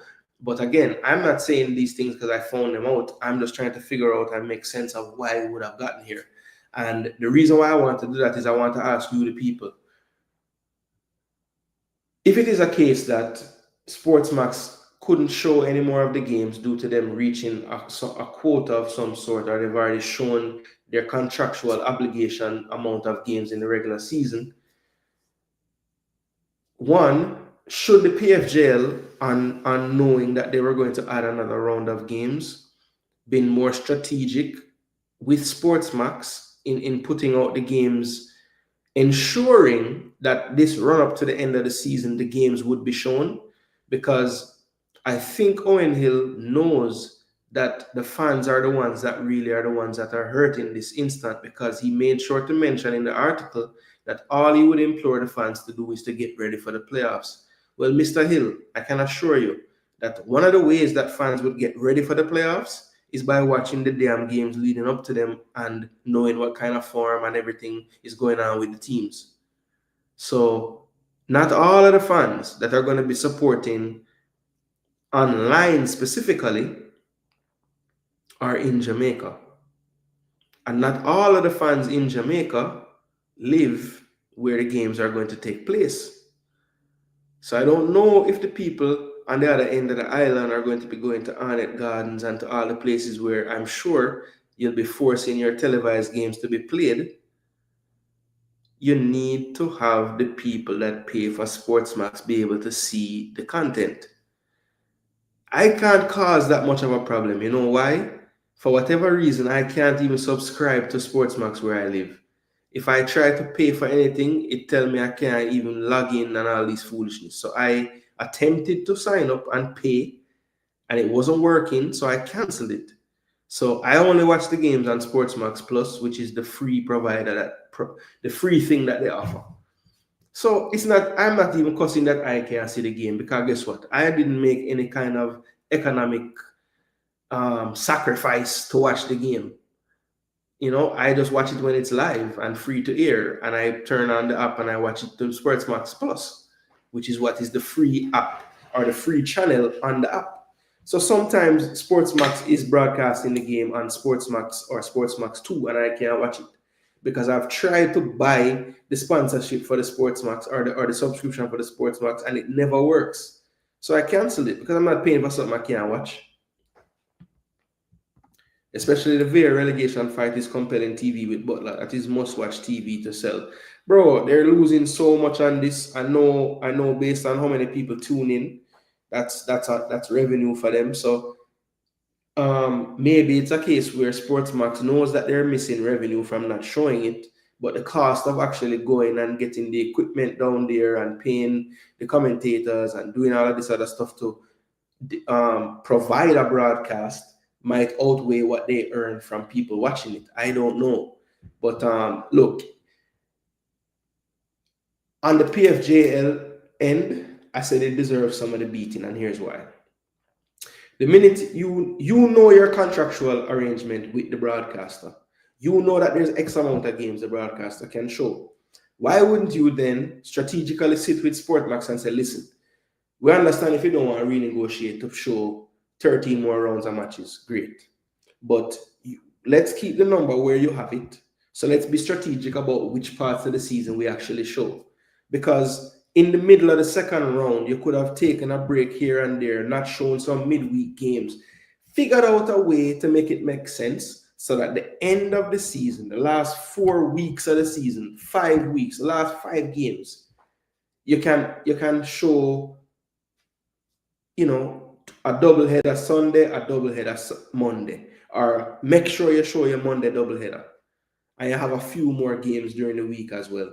But it have to be that right now in the run up to the playoffs, people around the world can watch it and be ready, start to get them favorites for the playoffs, raise the conversation and excitement around the playoffs. You can't just tell the fans to make sure they're ready.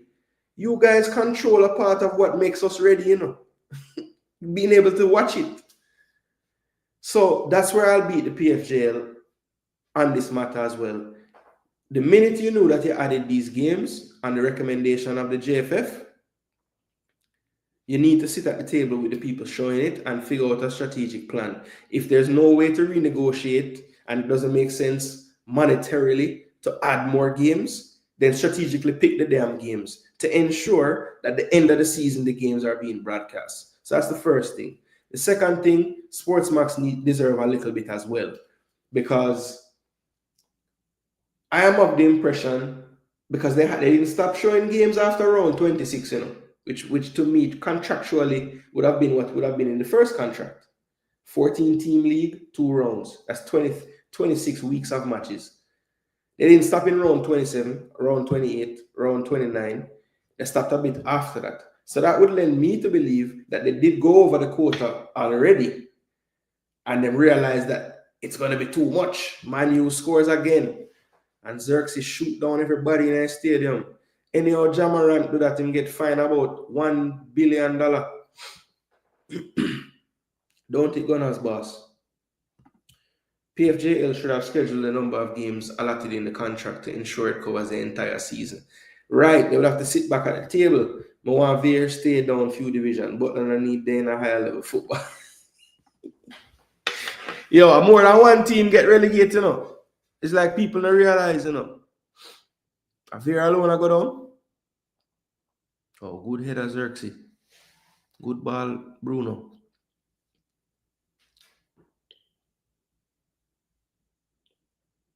Bruno, a baller, man. Boy, Xerxes, lucky man. Workout though. Sportsmax is still charging for subscription for the matches. Same thing. Same thing. So is fans where actually I pay for the thing and now get nothing from it. It's a travesty, man. It's a travesty. It shouldn't happen that way, man. Shouldn't happen that way. Communication is off. There's no way you can have a main broadcaster, the only broadcaster, and there's a chance that in while there's a season going on, them just stop show the games. It's just a lack of communication, man, and a lack of foresight because you know I do believe that the games needed to be more. I think the season needed to be longer. I agree there. Is it too long? Maybe. But the minute that you add more games, you have to consult with the broadcast of those games. You can't just assume that, yeah, man, they will just show more game, man. Or I don't know what they thought. I don't know. But it just seems that they didn't think it through enough, and that's sad. And all that really don't benefit from all of this is the damn fans, them. It's they're the ones that lose out and miss out. So, yeah. The issue with Ja is he had guns more than one occasion off the basketball court. They're putting pressure on him personally to change his behavior, all his fault. Yeah. The standard is different for him due to, what he has had happen in the past. Yeah. So I hope Xerxes don't get any Instagram posts reveal with him of guns, cause every time him score a goal, him shoot up everybody. Luckily for me, he don't score many goals. Or not me, but luckily for him probably. Cause maybe if people realize that him score a bag of goal and him always a shoot up the place, maybe people will start to pre him differently. I don't know. But yeah, people, I think blame can go around equally. I think on this particular occasion, JFF is out of the loop. So, all the people that defending JFF said that I always want to beat them or whatever the case is.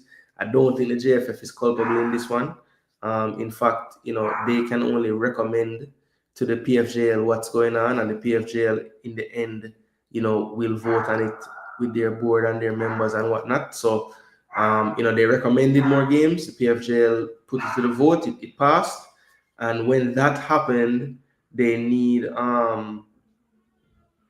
to sit at the table with the broadcasters and ensure that it wouldn't affect the fans' ability, the paying fans and non-paying fans' ability to watch games that they're supposed to be airing, right? Because I am under the impression that even Sportsmax thought that they would just be airing games, because even when you look at the guide of the matches now, it shows the match that should be on, and when you click on it, they're showing an whole game.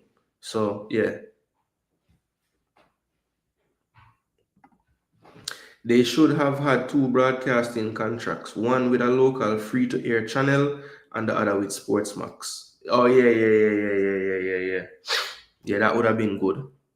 That would have been good. Well, according to Owen Hill, they're hopeful to extend the contract with Sportsmax. So, I hope that doesn't mean that they wouldn't be seeking any other type of broadcast. I don't know if a part of the arrangement it's the sole broadcaster. Maybe that is, but yeah, I always skip the poll and then like the live.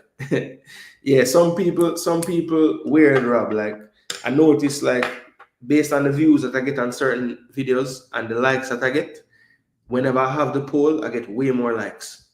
So I don't know. I mean, I always just like the video whenever I click on any video, but I guess everybody don't do that. Guns isn't prevalent among civilizations in Europe. It would be different if he was doing chopping and stabbing motions. Definitely in England. I don't know. I don't know if knife crime is a big deal in France too. I'm not sure.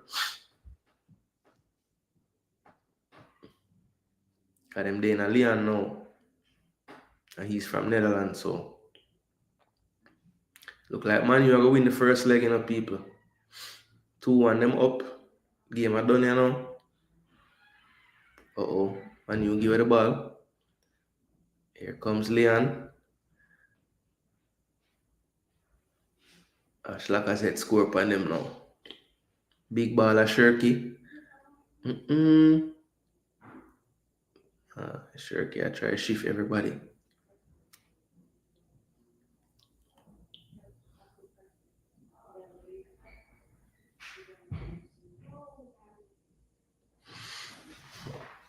Local contract with CVM. They just show whatever Sportsmax is broadcasting. Interesting. What's the point of that? I mean, if you have another broadcaster in the loop, wouldn't it make more sense to make sure they're broadcasting whatever the others aren't?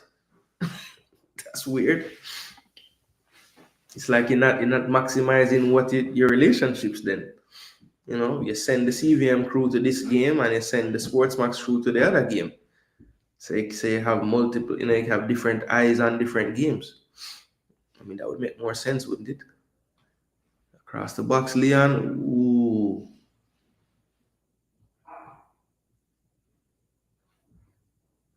Leon pressuring on the top of the box. Good reverse pass. Lacazette. Back heel. Fire. Oh. And it's finished off by Shirky. 2-all. Yo, what's that, man? You're going to make them score, man. Onana gave up the rebound. Hopefully, I'm not offside or something. But that should be 2-all then this game going in. Wow. Yeah, 2-2. May I watch it, man? How the television broadcasting industry works in Jamaica where sports are concerned. Who pays who? Well, I would think that the Sportsmax would pay the league for the rights to show the games. I mean, I would think that's how it would work, right? And then Sportsmax tries to recoup their money selling the advertising slots when they show those games. I don't think it would be any different from any other place just because it's Jamaica. No, the scale of the money might be different, but it's got to be the same exchange of the money. It wouldn't make any other sense to be any other way. Anyway, people, I get close to time when I gotta take baby girl to practice. So let me get off of this live stream. Thanks so much for tuning in. Please do spread the word that we did this program today. I think a lot of good information was in it. All those who were here will attest to that. So yeah, man, just share the content. Let people know that the live was informative, nice. We did quite a few things today. We talked about the Reggae Girls window. Did a little exercise trying to pick my favorite 11 for the Reggae Girls right now. Then we moved into the Unity Cup news from the JFF, confirming everything, the dates, where it's going to be played, also how that ties into the Gold Cup draw later, what that might mean due to the regulations having a clause saying that you cannot face teams in your group after the group has been announced. Is that a reason why the JFF mentioned it before the groups were announced? Who knows? But I did get correspondence from the JFF that they're not too perturbed, as they can still seek special permission if Trinidad indeed ends up in our group. So not to worry on that. We'll just have to watch and see how that plays out. Then, of course, we just ended the show with the JPL Blackout. Who's to blame? How did we get here? And how can we prevent something like this happening in the future? All right, people. So thanks again so much for tuning in. I'm going to try to find some JPL now. As you saw in the comment earlier, everybody who wants to try to find some live action cannot go to Draxal to watch the game. Mount Pleasant Racing game will be over at BAM Sports TV, people. So drop on him link, drop a like on him video, send some super chat and support the thing. All right. Big up on yourself. Thanks so much for the support. I want to big up all the people that were tuning. Not going to name a bag of names. No streaming company is showing free games. Your subscription is your payment to view these games. It's the new abnormal. Yeah, true still. Yeah, man. But big up. 1 day later, 2 days later, I'm still happy. 3-0. We are take a 3-0 lead, go over Spain, people. Yeah, man. I tell my Gunners friend them the time I done, They must say, no, I'm too afraid. I say, listen, man. Football is a funny thing, man. I watch too much football to think this game I done. I have to go apply myself just the same the second leg if we want to go through. You see me? But I'm feeling good, man. 3-0. people them, I know all the people them just have wait for laugh after the result there, you know, man. And them have to quiet. All of them are talk about what wanna celebrate so hard, like wanna win the Champions League. Blah, blah, blah. Like the man them want to beat Madrid 3-love and us there and us, you know, oh great, we win 3-love. No, football there for win and celebrate, brother. Stop going so. Deshaun Sterling was very good versus Nico Williams today. Ho, ho, ho, ho. Did you play football at South Shore High School? No, I don't know where South Shore High School is. Where's that? What state that is in? I played high school football in New Jersey and I played high school football in Jamaica. Those are the only two places.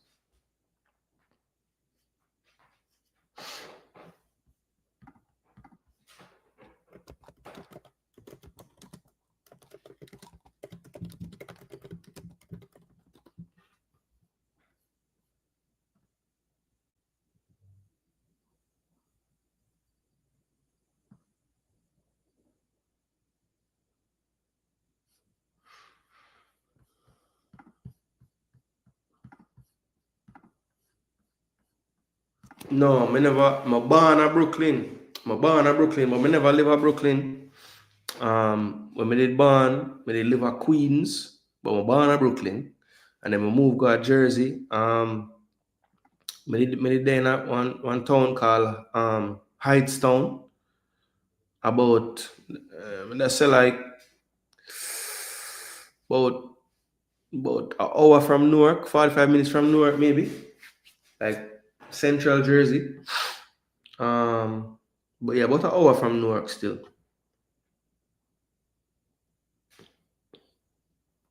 A little town. Kind of close to where Princeton University there. Princeton was probably about 15-20 minutes from my house.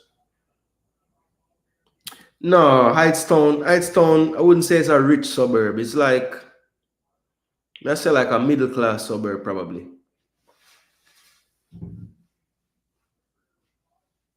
Yeah, duplex type of thing. Nah, I definitely wasn't no rich town. Nah. No, some place around it did rich. I mean, you know, but I mean it was middle class. It wasn't like I was living in no destitute place, but I wasn't living in no mansion style living either. It was just middle class. Food on the table every day. And I like my day outside you know, yeah, I was taken care of, but definitely not rich for sure.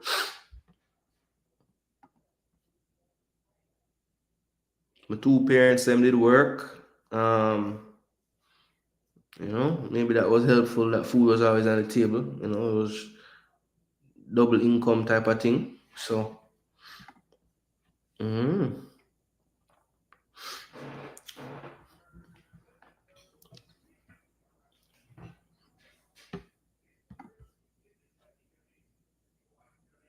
yeah, man. There was, I mean, like, all right. So so where we lived, right? So there was my father's like cousin lived in the same neighborhood, and then like they basically formed like a community of other Caribbean or Jamaican people that lived in the area. So I know one of the close family friends was actually like really good friends with Alan Skill Cole. So I remember meeting him as a youngster and like just talking to him and being amazed, like all the people him didn't know, and you know, he didn't know Bob Marley, and you know, him basically him forward from Trenchtown, but he was like a brilliant basically he was a professor at a school, you know, so like and then he married a lady who is another professor, and I think she was from Trinidad.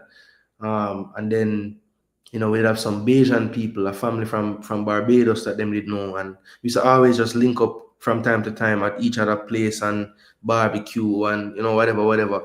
And that was how we did keep the Jamaican and the Caribbean vibe. Even when we're there at Jersey, like this is how I speak every day at my yard. Like I never spoke any other way at home. You know what I mean? And I think that was really good in terms of like my parents just never. That's why I think like even if I never lived in Jamaica ever, I still would have been the way I am now in terms of like following Jamaica football and when I was playing football as a youth, I only wanted to play for Jamaica. I never had any aspirations to play for the USA. So um, now some will argue, that's because he wasn't good enough. But even still, like if I was to the point where I was getting looked at by the US, I still would have wanted to. I mean, I probably would have played for Jamaica then, because that's typically when a Jamaica team will actually show you a time of day when you when you when you can make another team. You know what I mean?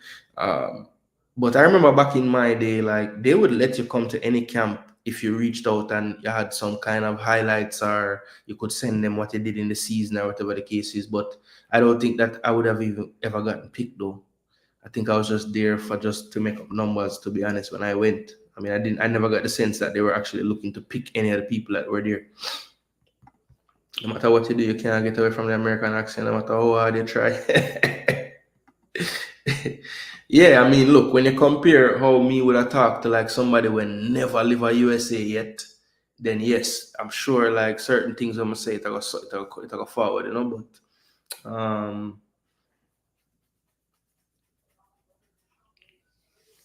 it is what it is. Yeah, environment, exactly. Yeah, but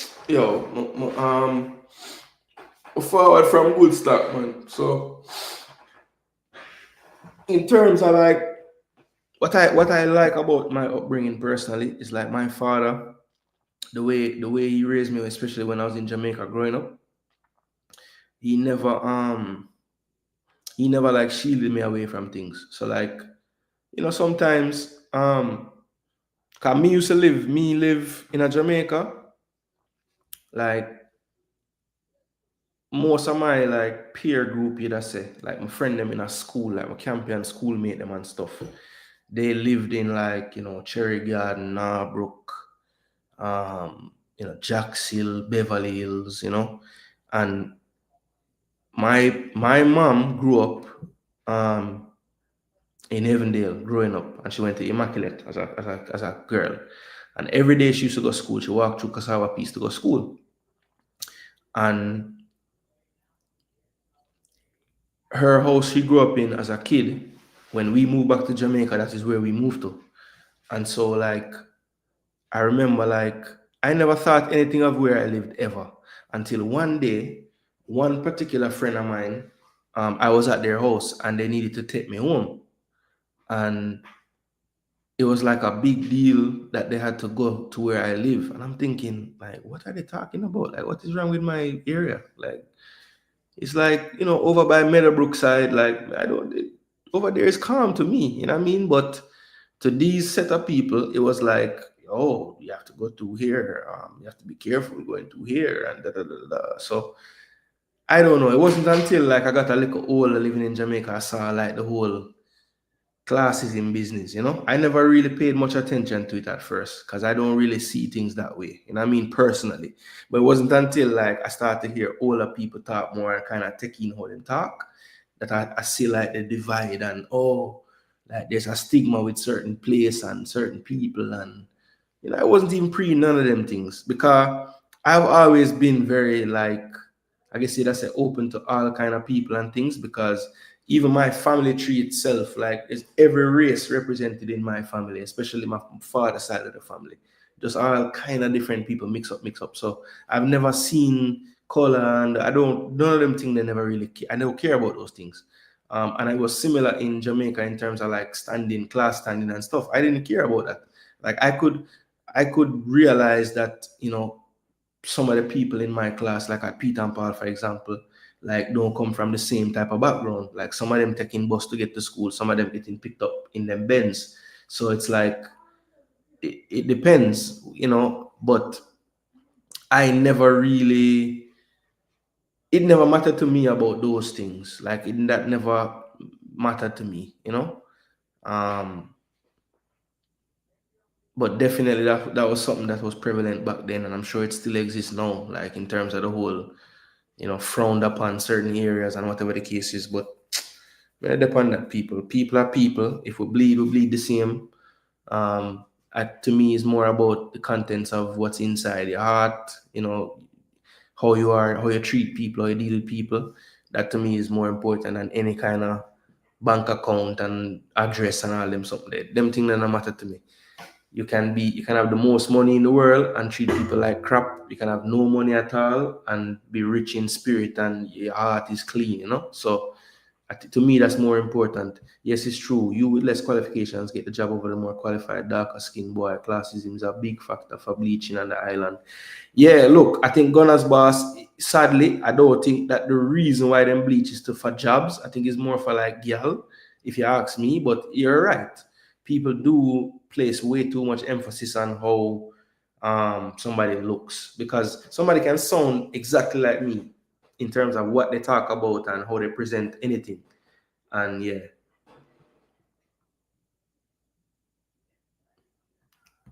Who pick up a late injury?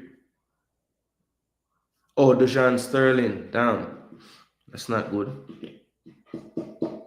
Yeah, his name has kind of cooled off of late. I remember it was heavy on the list. Like, I think it was before the last Gold Cup, maybe. I just haven't heard about him anymore. Even me personally, I haven't been talking about him. I mean, I still research and stuff, but his name ain't coming up as much lately. Anyway, people, could I talk forever about him social something, but I hate that now, people. I see the people are going anyway, and I'm gonna do the same. Thanks so much for tuning in. This has been Reasoning Time, episode 11. And we're gonna keep them moving as well as long as topics to talk about. We will hear to reason. And Gunner's boss, no, we're not reason with yourself. But big up. Thanks for tuning in. I am Jason Gooner. This is Jason Gooner TV, and until next time, people, we're out.